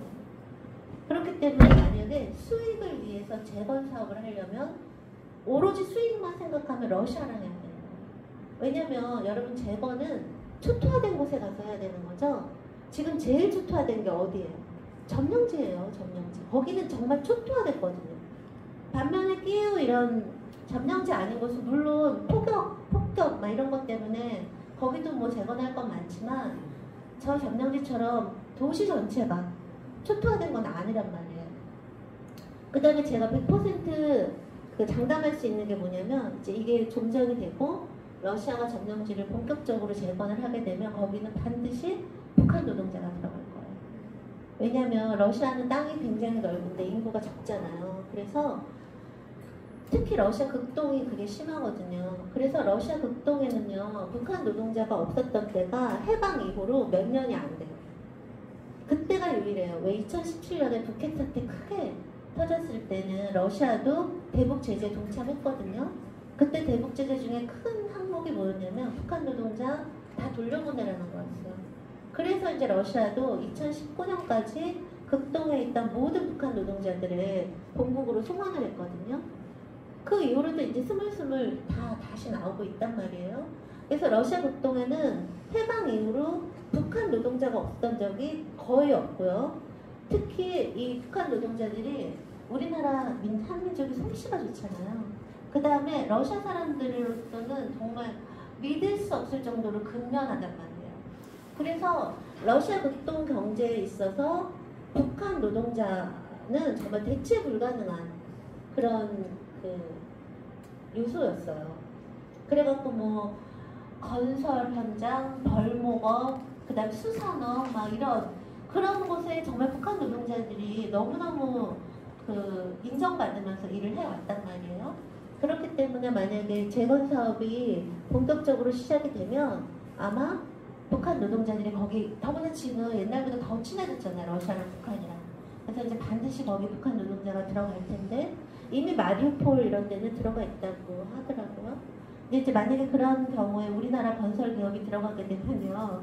여러분 우리 그 예전 역대 정권에서 그 노래를 부르던 남북러 병협이 조만간이 아니라 돈바스에서 이루어질 수 있다는 거죠. 그러니까 오히려 만약에 수익형 재건 사업이라면 이제 러시아가 대상이 될 거라는 거고요. 그다음에 다시 이제 원래로 돌아와서 그 다음에 미국이 왜 이렇게 러시아랑 친하려고 하고 러시아가 돈이 된다 트럼프가 생각하냐면 또 하나는 가스예요. 천연가스. 여러분 천연가스의 지구상의 제일 큰 시장이 어딘 줄 아세요? 유럽이에요, 유럽. 근데 여러분 아시겠지만 전쟁 전에는 유럽 천연가스의 40%를 러시아가 냈어요. 유럽 석탄의 50%를 러시아가 냈고요.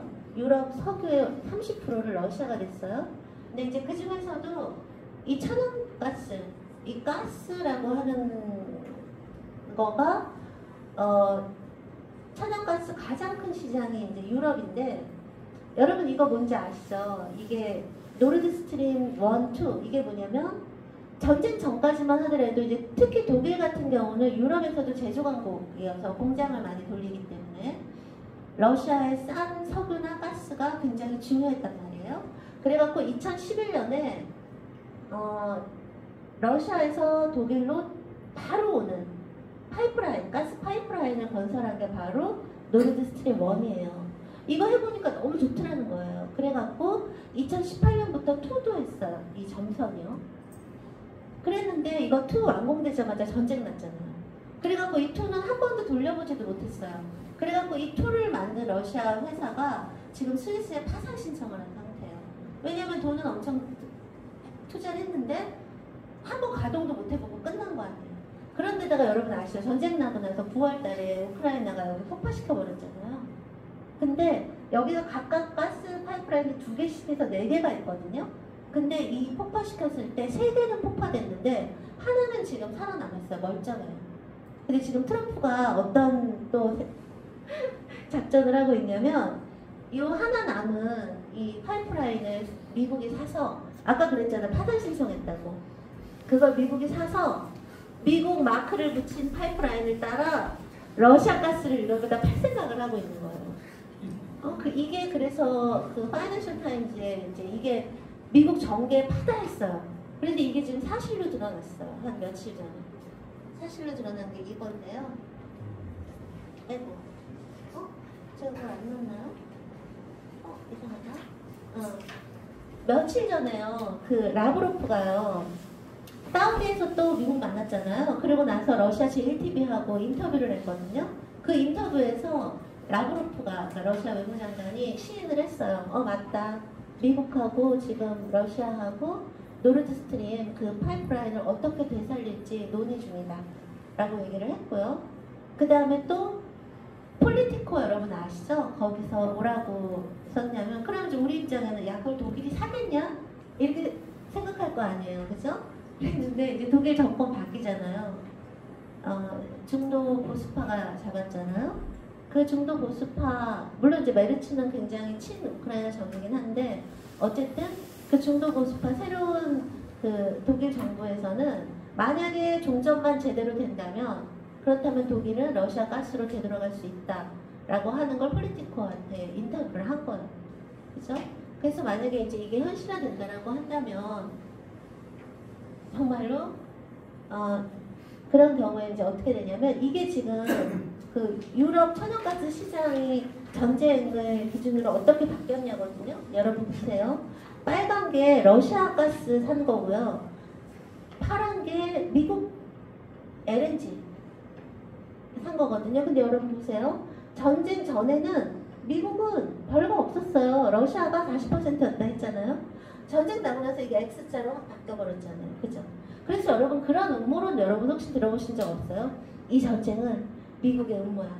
미국의 가스를 유럽에 팔기 위한, 그 다음에 독일하고 러시아 간의 그 에너지 거래를 끊어놓고 독일에다가 미국 LNG를 팔기 위한 미국의 음모야. 막 이런 얘기 혹시 들어보신 적 없어요? 그게 이제 이런 것 때문에 나온 거거든요. 그래서 실제로 전쟁 나고 나서요. 그전에는 정말 별로 안 됐던 미국 LNG가 쫙 올라가고 러시아는 쫙 내려가서 그랬는데 이제 지금은 서로 지금 경합하고 있어요. 그러니까 미국 LNG하고 러시아 파이프라인으로 오는 거랑 러시아 LNG가 지금 여기서 막 경합하고 있는 거라는 거죠. 그럼 이제 이 트럼프의 이 생각이라고 하는 건 뭐냐면, 그래 미국 LNG는 LNG계로 팔고 그 다음에 러시아 파이프라인 가는 거는 그 파이프라인을 미국이 사버려서 거기다가 러시아 가스를 흘려보내서 유럽이 사게 한다. 그렇게 되면 미국의 포션이 훨씬 늘어나는 거죠. 그죠? 이런 거를 이제 꿈꾸고 있는 거예요. 그러면 이제 이거는 제가 몇 개만 말씀드린 건데 트럼프 입장에서는 맨날 돈만 달라고 하는 유럽보다는 러시아하고 손을 잡았을 때 뭔가 수익이 돈이 될 수 있는 것들이 훨씬 더 이제 많다라고 생각할 수 있는 거고요. 그러면 이제 유럽은 지금 큰일 났잖아요. 그죠? 여러분 우리나라 얼마 전 옛날만 해도 이런 말 있었죠. 안미경중. 안보는 미국에, 경제는 중국에. 근데 사실 유럽연합도 그랬어요. 안보는 나토에. 그 다음에 경제는 러시아의 싼 가스와 석유에. 이제 이랬었단 말이에요. 그러니까 예를 들면은 여러분 이게 IMF에서 작년 GDP 성장률 한 건데요. 제가 아까 말씀드렸지만 러시아는 제재를 받은 나라인데 3.6% 성장했고요. 여기 이 나라들은 제재를 한 나라들이잖아요. 근데 0%에서 1%대예요. 심지어 독일 같은 경우는요. 2023년에 마이너스였어요. 그게 왜 그래요? 아까 말씀드렸죠. 러시아가 싼 가스 석유 없으니까. 근데 주로 제조업 강국이니까 그런 거죠. 근데 우리나라 전쟁 없었어도 러시아가 더 이렇게 성장을 했다라는 거죠. 그래서 실제 여러분 그런 얘기 많이 들어보셨죠. 트럼프가 야 너네 유럽보다 우리 미국이 우크라이나는 유럽 나라잖아. 근데 우리 미국이 니네 유럽보다 돈 더 많이 줬거든. 트럼프가 한 얘기가 거짓말은 아니에요. 왜냐면 여러분 영국은 EU 아니잖아요. 그죠? EU 탈퇴했잖아요. 그러면 EU의 모든 국가들과 그 기관들까지 합쳐서 우크라이나에게 준 돈과 미국 혼자 준 돈이 누가 많아요? 미국이 많아요.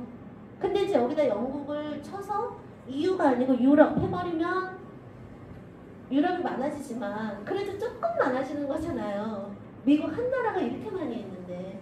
그러니까 사실은 트럼프가 14만도 해요. 그러니까 유럽 입장에서는 돈이 없어요. 돈이 많이 없으니까 이렇게 이제 우크라이나에 많이 못해주죠. 그러니까 이제 난민 많이 받아주고 막 이러는 거고요. 그 다음에 이제 유럽이 또 지금 그러고 있잖아요. 여지까지는 이제 유럽의 안보라고 하는 걸 나토에 많이 의존했는데 지금 미국 하는 걸 보니까 미국 믿을 수 없다라는 거잖아요. 그래서 지금 유럽에서는 유럽 안보는 유럽의 힘으로 해야 된다. 막 그 다음에 우리가 그동안 너무 방심했다. 우리 사실 지금 유럽 나라들은 병력이나 무기가 별로 신통치 않아요. 그리고 그나마 있던 것도 다 우크라이나 퍼져서 없단 말이에요. 그러니까 지금 유럽이 막 비상에 걸려갖고 무기 사야 된다, 재련해야 된다, 국방비 늘려야 된다 막 이러고 있어요. 그러면 이제 유럽이 그러면 그동안 어떤 상황인지부터 보시면 여러분 그 트럼프가 1기 때 2017년, 18년 그때 나토 탈퇴해버리겠다 그랬잖아요. 그 이유가 뭐냐면 나토는 유럽 지켜주는 건데 사실 왜 미국이 돈을 다 내야 돼? 사실 그래서 트럼프는 정말 그 표현을 써요. 그러니까 동맹이라고 하는 것들은 미국 경제에 들러붙은 거머리들이다. 이런 말을 진짜 써, 거머리라는 말을. 근데 사실 트럼프가 그렇게 막 88도 1만도 했어요. 여기 보시면. 그래서 그때 트럼프가 그렇게 얘기한 거 아니에요. 야 너네 GDP 2%까지는 국방비로 책정해. 안 그러면 우리 미국 나토 탈퇴해버릴 거 이랬단 말이에요. 그랬을 때 여러분 이 2% GDP 2% 채운 나라 수 한번 보세요. 이게 트럼프가 일기 시작했을 때인데 4나라밖에 없어요. 그랬는데 지금 그나마 전쟁 때문에 23개국 지금 32개국이거든요 나토가. 그 중에 이제 23개국은 2%를 채운 거예요. 근데 문제는 뭐냐면요. 2%를 채웠다 하더라도 이게 낸 돈 총액이거든요. 이 밑에 게 미국 혼자 낸 돈이에요. 나토 방위비에서. 나토 전체 방위비에서 미국 혼자 낸 돈이 이만큼이고요. 위에는 미국 뺀 나머지 모든 나라가 낸 돈 다 합친 거예요. 그러니까 유럽 모든 나라들에다 플러스 캐나다까지. 근데 여러분 보세요. 미국 혼자 낸 게 나머지 나라 다 합친 것보다 2배 정도 돼요.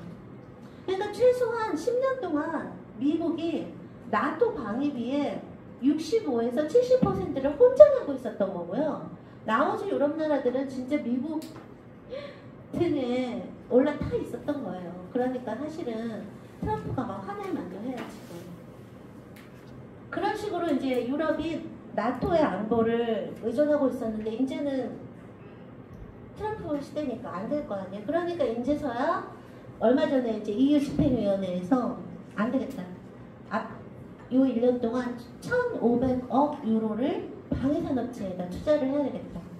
그 다음에 앞으로 이 EU 국가들의 국방비를 8,000억 유로까지 진액을 해야 되겠다 막 이러고 있단 말이에요. 근데 만약에 8천억 유로를 만들려면요, 이게 EU 그 나라들 평균으로 따지면 GDP 몇 퍼센트가 되는지 아세요? 평균? 5%, 5%? 근데 여러분 지금 러시아는 전쟁에 올인하고 있는 거잖아요. 국방비를 1년 전체 예산의 3분의 1을 국방비로 편성하고 있는데 그게 6.7%거든요. 올인했을 때 6.7%인데 유럽 모든 나라들이 5%를 국방비로 책정한다는 건 거의 이거 준전시 상태라는 얘기예요. 그걸 어떻게 그렇게 하겠냐라는 거예요. 빠른 시간에.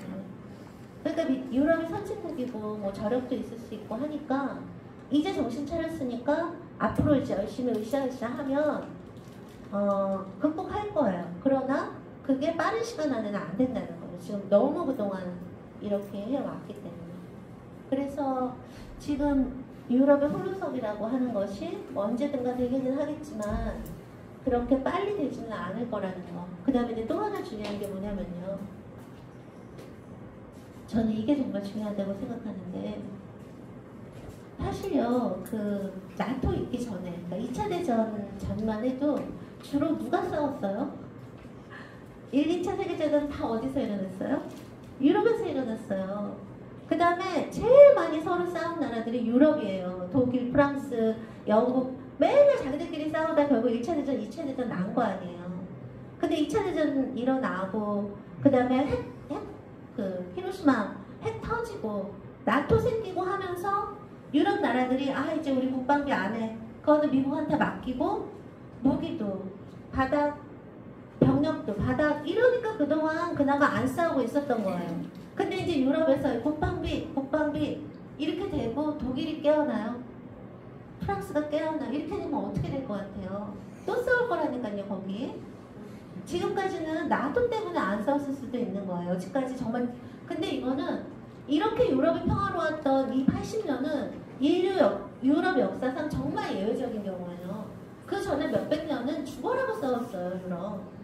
그런데 이제 서로 국방비에 눈을 뜨면서 각 나라가 지금 유럽은 바이바이바이예요. 여러분 그거 아시죠? 트럼프가 베이비 드릴 한 거.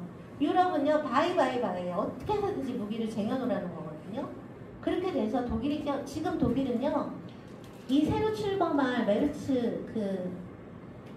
메르츠가 어떤 지금 그 헌법 개정안을 발의를 해놨냐면요. 그 헌법 개정안의 핵심이 뭐냐면 독일 국방비 상한선을 없애라는 거예요.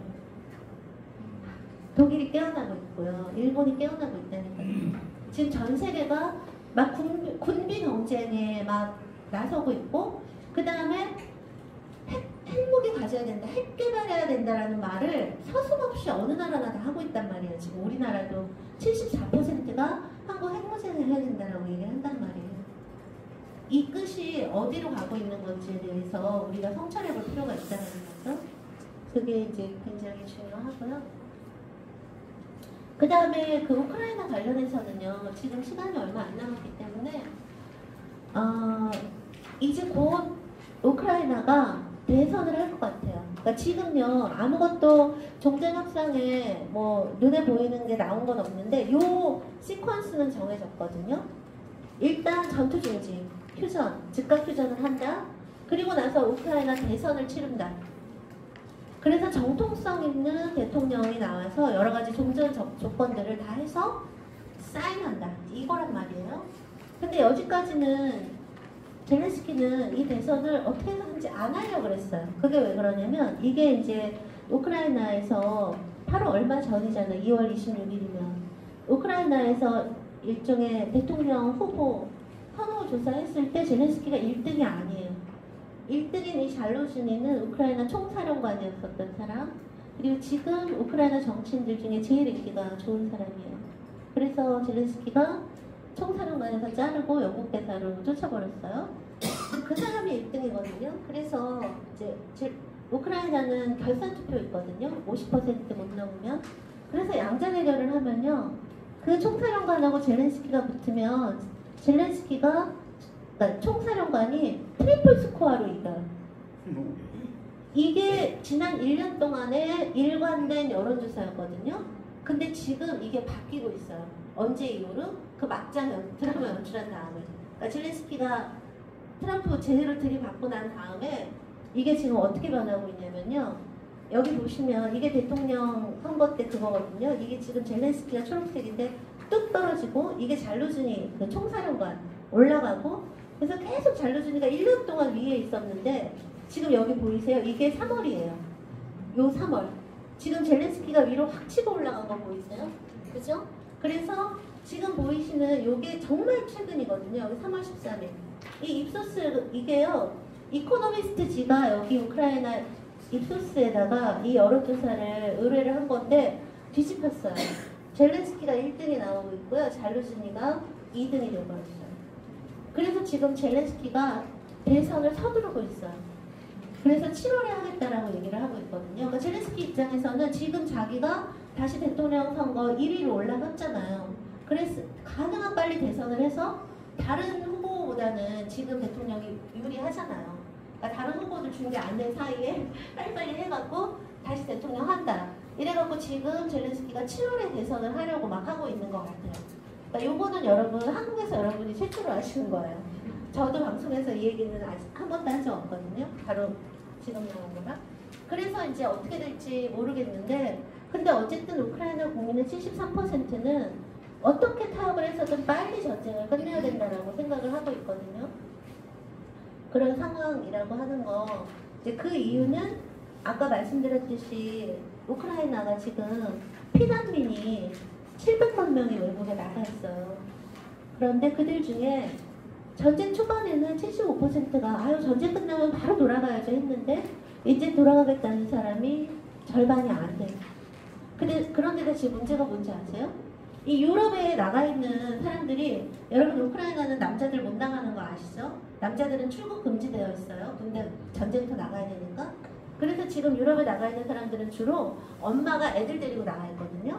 그런데 유럽이 훨씬 더 살기가 좋잖아요. 3년 있다 보면 애들이 거기 학교 적응하고 그렇게 돼요. 그렇게 전쟁 끝나면 여러분 엄마랑 애들이 우크라이나로 돌아오겠어요? 우크라이나 혼자 있는 아빠가 나가겠어요? 아빠가 나가는 게 쉽죠. 그죠? 그렇게 되면 인구 유출이 더 일어나는 거예요. 그래서 지금 우크라이나에는 그 다음에 또 이 점령지 인구가 400에서 500만 되거든요. 이것도 그럼 또 마이너스 해야 돼. 그래서 지금 우크라이나가 어떤 상황이냐면 독립했을 때 5,200만 명이었는데 지금 2,700만 명 절반으로 떨어졌고요. 더 문제는 뭐냐면 이 2,700만 명 중에 노동 가능 인구는 1,200만 명밖에 없어요. 그래서 지금 우크라이나에는 어떤 얘기가 있냐면 우크라이나에게 전쟁이 비극이라면 인구 위기는 파국이다라는 얘기가 있어요. 지금 우크라이나는 전쟁 이기고 지구가 중요하지 않아요. 국가가 사라지게 생겼고 국민이 사라지게 생겼단 말이에요. 아까 우크라이나 국민들이 73%가 어떻게 해서든지 무조건 빨리 전쟁 끝내야 된다라고 하는 건 그런 이유 때문이라고 하는 게 있는 것이고요. 그 다음에 이제 우리나라인데요. 우리나라는 일단 러시아하고 관계를 잘해야 돼요. 저는 전쟁 중에도 그렇게 말씀을 드려서 맨날 친낙파라고 욕을 먹었었는데요. 근데 왜 그러냐면 첫 번째는 안보인데요. 일단 러시아가 북한에 미치는 영향력이 지금 전쟁 전과 비교할 수 없이 커졌어요. 그 다음에 이제는 미국도 러시아를 중하게 여겨요. 그죠? 근데 우리 당장 이제 트럼프는 이거 정리하면 이제는 김정은 만난다 그러고 있단 말이에요. 근데 우리 벌써 남한 패싱 얘기 나오잖아요. 한국 패싱 얘기 나오잖아요. 그러니까 러시아랑 북한 간의 관계를 관리하기 위해서라도 또는 북미, 미국과 북한 간의 관계에서 우리 한국이 우리가 당사자인데 우리의 뜻을 반영시키기 위해서라도 우리는 러시아라고 하는 카드를 갖고 있을 필요가 있어요. 보세요, 젤렌스키 트럼프한테 갔다 카드 없다고 얼마나 고백받았어요. You have no card, no card. 계속 그랬던 거 아니에요. 외교라는 건 카드를 쥐고 있어야 되는 거거든요. 그렇기 때문에 우리는 러시아라는 그 레버리지가 필요하고요. 그 다음에 저는 그거보다 중요한 건 경제라고 생각을 하는데요. 여러분 아시죠? 전쟁 전에 러시아 자동차 시장 1위 한국, 핸드폰 시장 1위 삼성, TV 시장 부동의 1위 삼성, 가전 다 합치면 뭐 LG 뭐 말할 것도 없었어요. 이제 그런 상황인데 지금 그거를 다 누가 차지했어요? 중국이 차지했어요. 제가 여러분들을 위해서 표를 만들어 왔어요. 이게 러시아 자동차 시장 전쟁 전, 전쟁 후에 탑5 포션이거든요. 보시면 전쟁 전에는 라다는 러시아 차예요. 국민차. 근데 그게 1등이지만 그 다음에 기아, 현대예요. 두 개 합치면 러시아 차보다 높아요. 그러니까 러시아 자동차 시장 1위 한국이 했던 거예요. 근데 지금 전쟁 후에 여전히 1위는 라다 러시아 차지만 여기 파란색으로 한 거 이거 다 중국 차예요. 2등, 3등, 4등, 5등. 그래서 지금 러시아 자동차 시장의 63%를 중국이 차지하고 있어요. 중국 차가. 이거 찾아와야 될 거 아니에요, 그죠? 근데 이거 쉬울 것 같아요? 안 쉬울 것 같아요? 안 쉽죠. 첫 번째는 뭐냐면 두 가지 요인이 있는데 푸틴이 얼마 전에 이제 막 종전 급무사를 타니까 막 비자, 마스터카드 이런 애들 막 들어오려고 기웃기웃 한단 말이에요. 그때 푸틴이 뭐라고 얘기했냐면 야 너네들 나갈 때 니네 마음이지만 들어올 때는 마음대로 안 돼.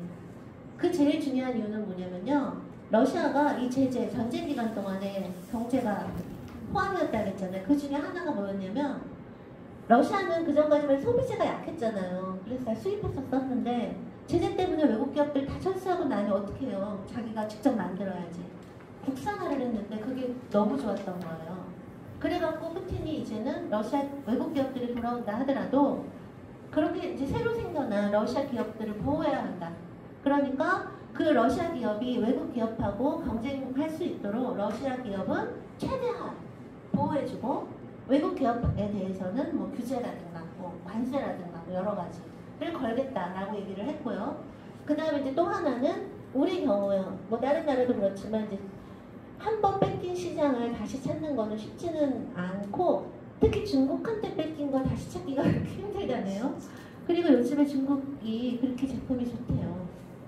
뭐 옛날에 그 저가에 그 품질 낮은 이건 다 옛날 말이고요. 요즘에 대륙이 실수를 너무 많이 해갖고 중국 차도 되게 쓸만하대요. 이제 근데 그럼에도 불구하고 저는 한국 기업은 승산이 있다고 보거든요. 그 첫 번째는 뭐냐면 첫 번째 이유는 러시아가 우리를 필요로 해요. 왜냐면 지금 러시아가 전쟁 나고 나서 중국하고 굉장히 끈끈해졌는데 특히 러시아 경제가 중국에 대한 의존성이 너무 심해요. 근데 여러분 지금은 러시아랑 중국이 친하게 지내는 것 같아도요. 역사적으로 보면 두 나라는 싸울 때가 더 많았어요. 옛날 60년대에 핵전쟁까지 할 뻔했는데 그리고 또 뭐 계속 친하다 해도 중국한테 경제가 심하게 의존하는 건 너무 위험하지 않아요? 러시아 입장에서는? 그죠? 그럴 때 가장 이상적인 대안이 한국이에요. 한국은 저는 한국 같은 나라가 세계에 없는 것 같아요. 우리 10위 경제대국이잖아요. 그 다음에 세계 5위 국방 군사대국인데 돈도 많고 힘도 센데 우리만큼 안전한 나라가 없어요. 우리가 뭘 어딜 쳐들어가긴 하겠어요. 뭘 하겠어요. 그죠? 이걸 러시아도 안단 말이에요. 그렇기 때문에 제가 얘기 많이 하는데 우리는 제가 너무 매력이 있는데 하나도 위험하지 않은 나라라는 거예요. 러시아한테. 그러니까 우리 보통 너무 매력 있으면 대가를 치러야 되잖아요. 나쁜 남자나 판문파탈. 근데 우리나라는 너무 매력 있는데 하나도 대가가 필요하지 않은 안전한 나라예요. 이걸 알기 때문에 러시아는 전쟁 중에도 끊임없이 우리에게 구애를 했어요. 여러분 그 얘기 아시죠? 솔직히 우리 건너서 무기 줬잖아요. 우크라이나에. 쓰리쿠션으로 줬단 말이에요. 근데도 푸틴이 전에 뭐라 그랬어요? 한국이 직접 무기를 주지 않아서 너무 고맙다 이렇게 얘기를 했단 말이에요. 그 다음 작년 초에 이 한국 러시아 대사가 바뀌었거든요. 그 사람 와서 처음 한 말이 뭐예요? 한국은 비우호국 중에 가장 우호적인 나라다 라고 얘기를 했어요. 그러면서 언제든지 우리는 열려있고 한국관계는 언제든지 회복 가능하고 그것은 한국에 달렸다. 그 다음 심지어 제가 제일 화가 나는 게 뭐였냐면요. 그 푸틴하고 김정은이 블라디보스톡에서 만났을 때요. 러시아 외교관 중에 이 동북아 담당하는 사람 루덴코라고 하는 사람이 있어요. 차관이에요. 외교부 차관. 그 사람이 뭐라고 얘기했냐면 우리나라 정부에다가 우리 푸틴하고 김정은 만나서 무슨 얘기할지 한국이 궁금하면 우리가 다 얘기해줄게 이렇게까지 얘기했는데 우리 정부가 됐거든. 우리도 그 정도 네트워크가 있거든. 우리가 거절했어요. 이게 말이 되냐고요. 뭐냐면 그러니까 지금 제가 몇 개만 말씀드린 거예요. 그래도 분명히 러시아가 우리에게 끊임없이 그러니까 제가 가서 만나봐도 그래요. 러시아 외교관들은 그래요. 아니 한국이 미국하고 동맹인데 어떻게 제재를 참아 안 할 수가 있겠냐. 한국의 그 특수한 사정 이해한다. 우리 러시아는. 무기만 주지 말아라. 이렇게 얘기를 하고 있는데 우리 어쨌든 무기는 안 줬잖아요. 직접은. 그게 하나가 있고 그렇기 때문에 러시아가 우리가 필요한 게 있고 그런데다가 막 유럽처럼 무기 막 직접 주고 영국이나 미국이나 이런 비우호국과 우리는 다른 거죠. 우리는 비우호국 중에 가장 우호적인 나라인 거잖아요. 사실 이제 그게 하나가 있고요. 우리가 유리한 게 두 번째 뭐냐면 러시아 국민들이 한국을 그렇게 좋아해요. 러시아는요 이미 90년대부터 한류가 있었단 말이에요. 이런 컬처 한류가 아니고요. 디지털 한류. LG, 삼성. 그래서 제가 이게 제 주관적인 평가가 아니라는 걸 여러분들께 증거를 보여드릴게요. 제가 이렇게 증거 보여드리는 거 좋아하거든요. 그래서 이게 얼마 전에 러시아의 가제따루는 주요 포털 중에 하나인데 거기서 설문조사를 했어요. 이제 막 돌아오려 하잖아요. 제일 돌아왔으면 하는 브랜드 탑5 중에 2위가 뭐예요? 삼성이에요. 삼성. 러시아인들이 이 외국 브랜드는 다들 빨리 종전돼서 빨리 좀 돌아왔으면 좋겠어 했을 때 2위가 삼성이고요. 1위 니케아하고 별 차이가 안 나요. 그죠? 거의 40%대라고 하는 거. 그 다음에 이제 자동차 같은 경우에도 제가 고무적인 그 설문조사를 그러니까 이렇게요. 한국 이런 걸 대상으로 설문조사를 한다는 것 자체가 러시아 시장에 우리한테 관심이 있다는 얘기예요. 여러분이 자율륨이라고 하는 이거는 러시아의 제일 대표적인 자동차 포털이거든요. 여기서 이런 기사를 냈어요. 뭐냐면 한국이 돌아오는 걸 기다리면서 많은 러시아인들이 신차 구입을 미루고 있다는 거예요. 이거 제가 말씀드릴게요. 이게 뭐냐면 그 러시아 경제 포털 중에 브이베리로라고 있거든요. 거기서 자동차 소유주 2,500명 러시아 자동차 오너 2,500명을 대상으로 설문조사를 한 거예요. 이런 주제로. 그랬더니 여러분 몇 퍼센트가 저는 한국차가 돌아오길 기다리느라고 신차 구입을 미루고 있어요 라고 해요. 몇 퍼센트면 만족하세요? 몇 퍼센트 정도 될 것 같으세요? 50%. 너무해. 너무 높이 잡으신다. 21%. 근데 어떻게 따지면 35예요. 왜냐면 21%는 저는 한국차 올 때까지 오면 살 거예요. 신차 그동안 안 사요. 이게 21%였고요. 14%는 저 이미 한국차인데요. 이렇게 얘기를 했어요. 그 다음에 한국차 없는 동안 중국차를 사보니까 꽤 좋던데요. 저 앞으로 그냥 계속 중국차 살래요는 11%밖에 없어요. 그러니까 저는 이거는 되게 긍정적인 지표예요. 그리고 사실은 예전에 전쟁 전에 현대기아차도 점유율이 12% 합쳐서 20 몇 퍼센트 이랬었던 거잖아요. 그래도 자동차 브랜드 1위이지 이렇게 된 거기 때문에. 그래서 근데 이제 좀 되게 다행인 게 뭐냐면 지금 전쟁 전에 한국 기업 49곳이 러시아에 나가 있는데 그 중에 이제 현대자동차 이런 거는 철수했잖아요. 14만 원에 팔고 들어왔거든요. 그걸 왜 14만 원에 팔았냐면 바이백 하려고. 그러니까 다시 돌아가면 상징적인 액수만 주고 다시 돌아가서 사겠다 이러고 한 건데 그게 기한이 올해 12월까지예요. 그러니까 현대가 올해 12월까지 들어가야 돼요. 안 그러면 그거 날아가요. 4,100억이 든 건데 14만 원에 팔 수는 없는 거 아니에요. 그 다음에 뭐 예를 들면 LG 공장이 모스크바 로잔가 거기 있거든요. 그것도 가동 중단했다가 얼마 전부터 세탁기 라인을 이제 돌리기 시작했고요. 그 다음에 삼성 그 전자가 깔루가라고 하는 곳에 공장이 있는데 그건 아직까지는 가동 중단한 상태예요. 근데 49개 기업 중에 이런 식으로 철수하거나 가동 중단한 거는 이렇게 국가하고 브랜드가 같이 가는 이런 대기업만 그렇고요. 그렇지 않은 대부분의 브랜드들은 아직도 러시아에 남아있어요. 그리고 업종에 따라서요. 훨씬 더 잘 나가고 있어요. 예를 들면 지금 한국 타이어가 러시아에서 대박치고 있는 거 모르시죠? 이게 제가 이해가 안 되는데요. 타이어가 제 제품목이 아니에요. 근데 여러분 미쉐린 같은 거 다 빠졌잖아요. 그래서 지금 러시아 시장에서 금호 타이어, 한국 타이어가 매출 막 200%, 300% 막 찍고 있어요. 그 다음에 팔도라면, 그 다음에 오리온 이런 제과, 화장품 이런 거는 전쟁 제제품목이랑 상관이 없죠. 그런 것들은 여전히 잘 나가고 있어요. 오리온 공장은 막 130% 막 풀 가동 하고 있고요. 그 다음에 제가 얼마 전에 들은 건데 엔진 오일도 그렇게 잘 나왔어요. SK. 하여튼 다행인 건 그렇게 현대자동차 이런 게 안 계속 할 수는 없는 거 아니에요. 우리 대한민국의 얼굴이기 때문에.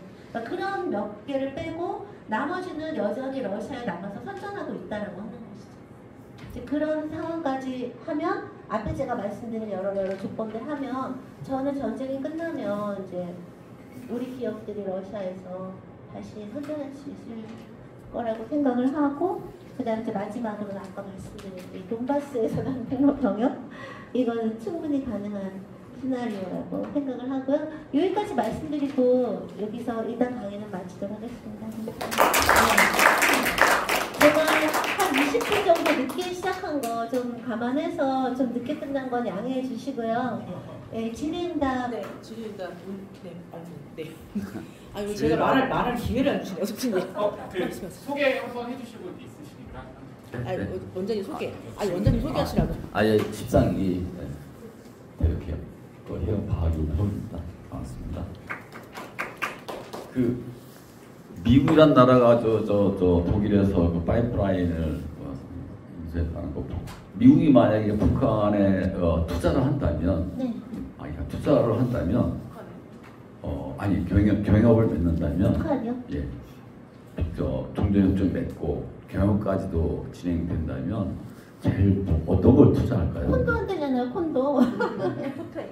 제가 봐서는 관광 개발 철도 저기 하나 투자하라고 조언하면 어떨까? 미국이요? 미국이 시베리아 연결하는 철도를 그거를. 그건 뭐 러시아하고도 할 수 있지 않나요? 지금 뭐 이미 하고. 북한 땅에서 북한하고 협의해야 되지 않겠습니까? 근데 이제 이미 미국하고 러시아하고도 잘 지내고 미국하고도 경협을 얘기할 정도로 잘 지내면 거기서도 뭐 러시아 이름으로도 할 수 있지 않을까요? 제 생각에는 트럼프는 철도? 그거는 니네 일이니까 니네가 알아서 니네 돈으로 해. 이러고 자기는 좀 다른 거 할 것 같은데요. 콘도라든가. 북한이 되게 관광이나 리조트 개발하기 좋대잖아요. 그러니까 저 가자지구에다가 만든다라고 하는 것처럼 그 가자지구에다가도 대규모 리조트 이런 거 만든다라는 거예요. 바닷가 해안 쫙 연안이니까. 철도는 미국이 투자하면 북한하고 관계가 뭐 나빠지더라도 철도는 미국이 잘 관리하지 않을까라서 모르겠어요. 트럼프가 뭘 수익성 있다 생각할지요? 선생님 말 이렇게 들으면 현상도 알겠고 한국을 좋아하는 것도 다른 분들도 들어야 되니까. 이제 세계적인 현상이나 뭐 러시아, 미국 다 알겠는데 한국도 좋아하고 아직도 그럼 우리는 아무것도 안 해도 돼요? 아니죠, 열심히 해야죠. 뭘 해야 돼요? 기업이지 돌아가야죠. 아니 기업 돌아가는 거야. 돈 때문에 돌아가는데. 그 다음에 우리 외교라고 하는 게요. 지금 제가 질문한 내용이 그거거든요. 그러니까 현상도 알겠고 한국을 좋아하는지도 알겠어요. 그리고 이제 기업도 돌아가지만 자기 공장들이 있으니까. 그러면 그거 말고 한국 뭐 정부나 뭐 어떤 단체나 우리나라는 정치만 잘하면 된다니까요. 정치만. 좀 구체적인 어떤 액션이나 이런 게 필요한 게 있을까요? 그렇죠. 어떤 게? 그러니까 예를 들어 4월 4일날 결과가 잘 나와야 될 텐데 그러면 저는요 정말 새로운 정부가 들어오고 하면 우리는 큰 기회를 얻을 수 있다고 생각하거든요. 그러니까 이전 정부 같은 경우는 가치 외교를 한 거잖아요. 바이든보다 더 심하게 정말 최전선에 서서 어떻게 보면은 본인이 막 더 진두지휘를 한 거 아니에요. 더 나간 거 아니에요. 그러면서 일종의 진영 외교를 한 거죠. 한국이 이제 미국하고 일본에 쫙 한편이 쓰고 그렇게 되면 상대적으로 중국하고 러시아는 뭐 상대적으로가 아니라 중국하고 러시아는 뭐 거의 찬밥 취급이었던 거죠. 근데 이제는 더 이상 그런 외교는 안 된다라는 거죠. 그러니까 그렇다고 해서 또 이번에는 중국하고 러시아에 확 붙어라 이게 아니고요. 이제는 더 이상 네 편 내 편 아주 단순하게만 이렇게 줄을 서는 그런 외교가 아니라 저는 글로벌 사우스처럼 해야 된다고 생각해요.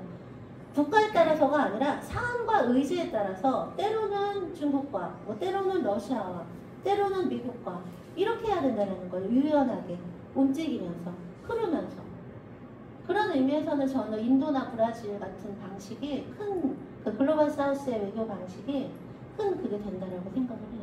우리도 그렇게 해야죠. 그렇다고 미국, 일본 뭐 팽개쳐 버리라는 게 아니라 사안과 의지에 따라서. 네. 또 있어요? 미워하지만 않으면 되겠네. 계속 미워하지만 않으면 크게 문제 없지. 실제 출근합니다. 그렇습니까? 내가 말씀은 네. 저 홍남수입니다. 우선 이제 끝나고 나서 이제 북에서 이제 러시아하고 재건을 위해 들어갈 게 거의 확실시 되잖아요. 그래서 선생님께서도 이제 그 돈바스 지역의 한국도 차라리 가서 그 남북 뭐 경력을 함축했다 그러는데 하면 좋겠다가 네. 아니라 네. 근데 이제 지도 현 단계에서 근데 남북 관계도 좀 지금까지 악화된 상태가 풀려야지 그렇죠. 가능할 수 있잖아요. 그럼 풀릴 수 있는 지금 현재는 남북 간의 직접적인 대화 채널이 완전히 닫혀 있어가지고 우리 러시아가 남북 관계의 어떤 그 순통이랄까 해소를 하는 그런 역할도 좀 할 수 있을 것 같은 생각이 드는데 그렇죠. 그거 가능할까요? 제가 아까 러시아를 이용해야 된다라고 말씀드렸죠. 이제는 러시아, 북한에 대해 가지는 입김, 영향력이 전쟁 전과 비교. 지금 북한은요 트럼프 별로 아쉽지 않아요. 왜냐하면 러시아라고 하는 너무 든든한 뒷배가 지금 있는 거잖아요. 그러니까 그만큼 러시아가 또 북한에 대해서 어떤 영향력을 행사할 수 있는 거니까. 근데 솔직히 전쟁 끝나면 러시아 입장에서는 북한이 더 필요하겠어요? 남한이 더 필요하겠어요? 우리 한국이 더 필요할 거 아니에요. 그러니까 러시아하고 관계를 좀 잘해서 그런 면에서도 우리가 좀 이용하자는 거죠. 그게 어떻게 구체적으로 될지 모르겠지만. 질문 17기 거기 하실 분 안 계신가요? 러시아하고 북한하고의 동맹 관계인가? 네. 뭘 맺었잖아요. 네. 그 끈끈한 관계는 어느 정도 수준입니까? 한국하고 비교해서, 한국하고 미국하고 비교해서. 근데 그러니까 그 사람들이 막 그렇게 얘기하잖아요. 분명히 지금 러시아가 전쟁 중이니까 무기도 부족하고 병력도 부족해갖고 지금 북한하고 손잡은 거지 전쟁 끝나면 팽할 거다. 절대 안 그래요.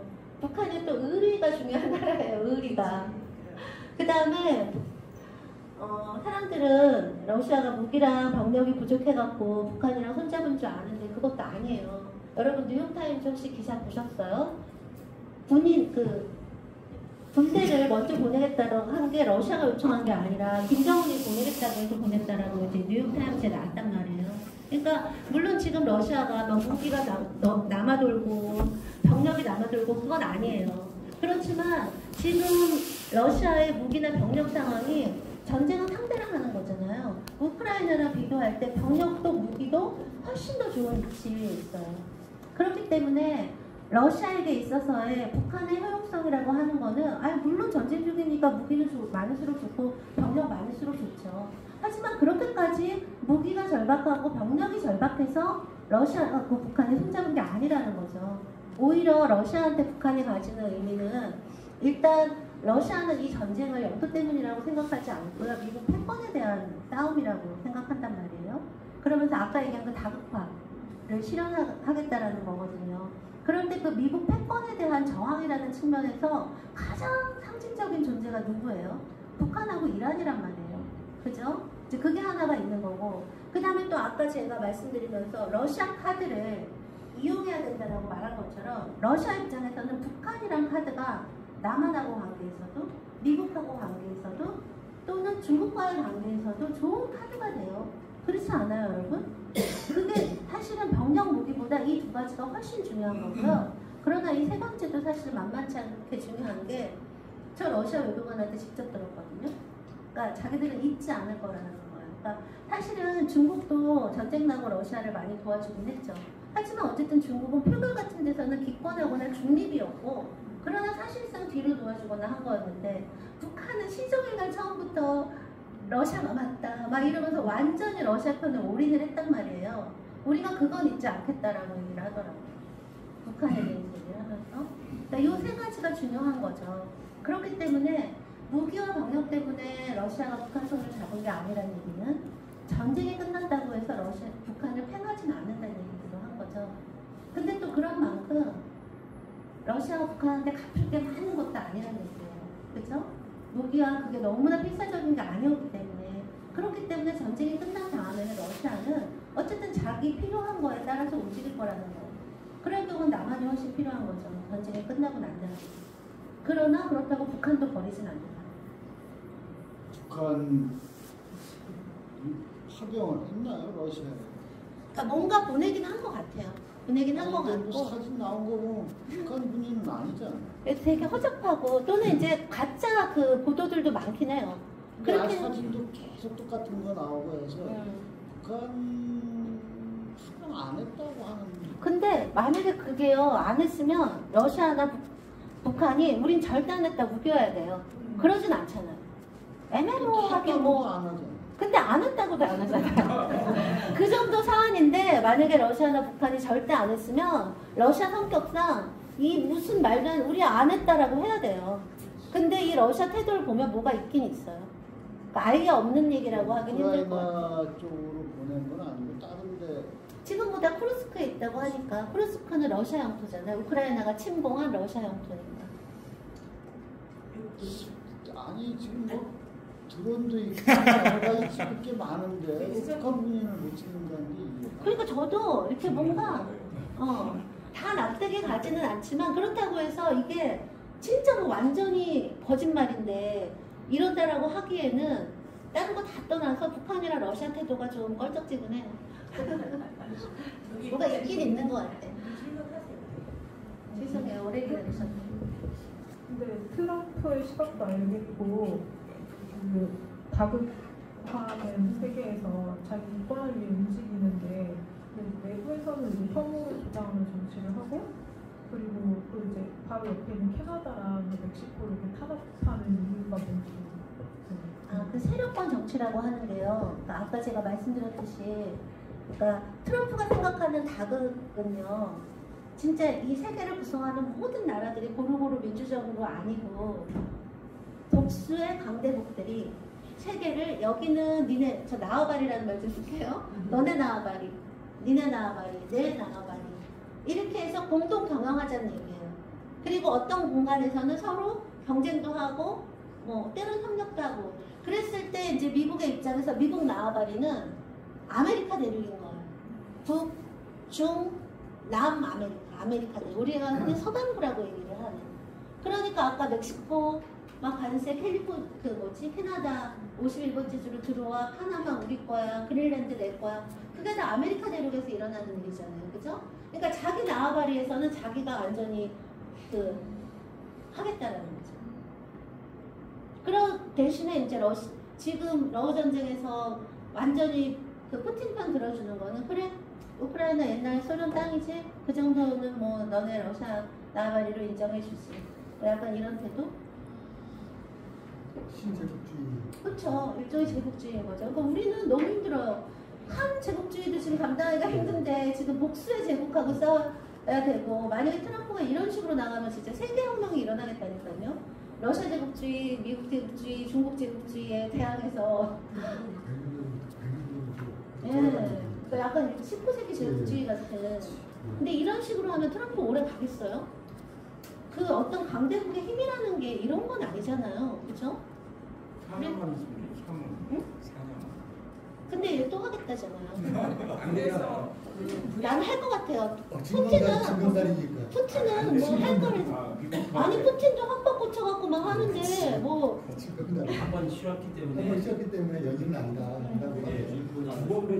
미국 헌법을 미국 헌법 고칠 수 있어요. 헌법이 아니고 미국 헌법을 고치면 돼. 그건 가려지고 이겨지고 여기 하시고 이제 뭐 도중에 들어와서 잘 교수님 많이 우리 들었습니다. 동문회장님 아닙니다. 어쨌든 전쟁은 수많은 전투의 결과가 전쟁의 승패로 나타날 텐데 지금 이 러시아와 우크라이나 전쟁을 군사의 어떤 전쟁 전문가 이런 분이 분석한 어떤 데이터는 언제쯤 나올까요? 하는 생각을 하거든요. 그러면 정확하게 분석한 양국의 전사자와 부상자 숫자라든지 투입된 군인, 투입된 전략물자 이런 것을 포괄적으로 결과가 이러했다 하는 어떤 그런 평가는 언제쯤 나올 수 있을까 하는 그런 질문이 듭니다. 그러니까 수많은 전투 중에서 먼저 양군이 이기고 지고 뭐 이렇게 해서 결과적으로 전쟁의 승패가 나올 텐데 하는 그런 궁금증이 좀 있습니다. 네. 그건 이제 전쟁 끝나고 일단 전사자 그 사상자 숫자는요 전쟁 중에는 탑 시크릿 중에 하나예요. 그 다음에 양쪽이 서로를 막 과장하잖아요. 이게 사기와 직결되기 때문에 아무도 누구도 모르는 거죠. 그러니까 그거는 전쟁 끝나고도 뭐 한 그래도 1, 2년 있어야 나오지 않을까요? 근데 그런 게 있는 것 같아요. 전쟁이라고 하는 거는 총체적이잖아요. 그게 어떤 군사로만 설명되는 것도 아니고 정치로만 설명되는 것도 아니고 경제로만 설명되는 것도 아니고 그러니까 예를 들면 전사자가 몇 명이고 뭐 전력이 어떻게 소모가 됐고만 알면 이 전쟁의 전모가 보일까요? 전 오히려 그거보다 전쟁의 국제적인 뭐 측면, 그다음 정치적인 측면, 뭐 경제적인 측면, 문화적인 측면, 뭐 여러 가지 사상적인 측면까지 이게 다 아울러져야지 전쟁의 총체가 보이는 거지. 사실 전사자나 뭐 이런 수치는 오히려 굉장히 작은 포션 아닌가? 저는 이제 그런 생각을 하는 편이거든요. 예. 제가 보고 싶은 거는 트럼프식 그 다국체제라고 하는 거는 그거는 아까 말씀하셨듯이 신제국주의 그런 형태가 아니겠는가 네. 그 말씀하셨는데 계속 말씀하시는 그 글로벌 사우스라는 그거하고 브릭스라는 것이 지금 트럼프 미국 중심의 세계 체제에 대한 일종의 그런 대항 세력이 될 수 있을 거라고 생각이 들거든요. 그래서 그것에 대해서 그 포지션이 점점 커진다고 한다면 트럼프식 미국 중심 사고하고 이 브릭스하고의 그 충돌은 실제로 어느 정도 가면 세계의 싸움이 되지 않을까라는 생각도 드는데 어떻게 전망하세요? 네, 너무 예리한 질문이신데요.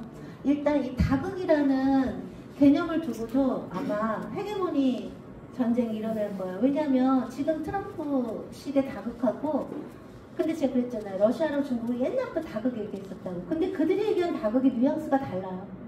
그러니까 예를 들면 중국이나 러시아는 어쨌든 이론적으로는 그들이 얘기하는 다극은요. 지금 트럼프가 얘기하는 다극처럼 복수의 강대국이 아니고요. 정말 국제사회의 민주화예요. 인도는 인도, 중국은 중국, 러시아는 러시아. 말하자면 그 개개의 그 국제사회 구성원들 스스로 하나하나의 목소리가 평등한 거. 이거거든요. 그러니까 사실 이건 제국주의는 아니잖아요. 이거는 민주주의인 거죠. 그러니까 그런 면에서는 트럼프가 말하는 다극과 여기 중국이나 러시아가 말하는 다극은 일단 달라요.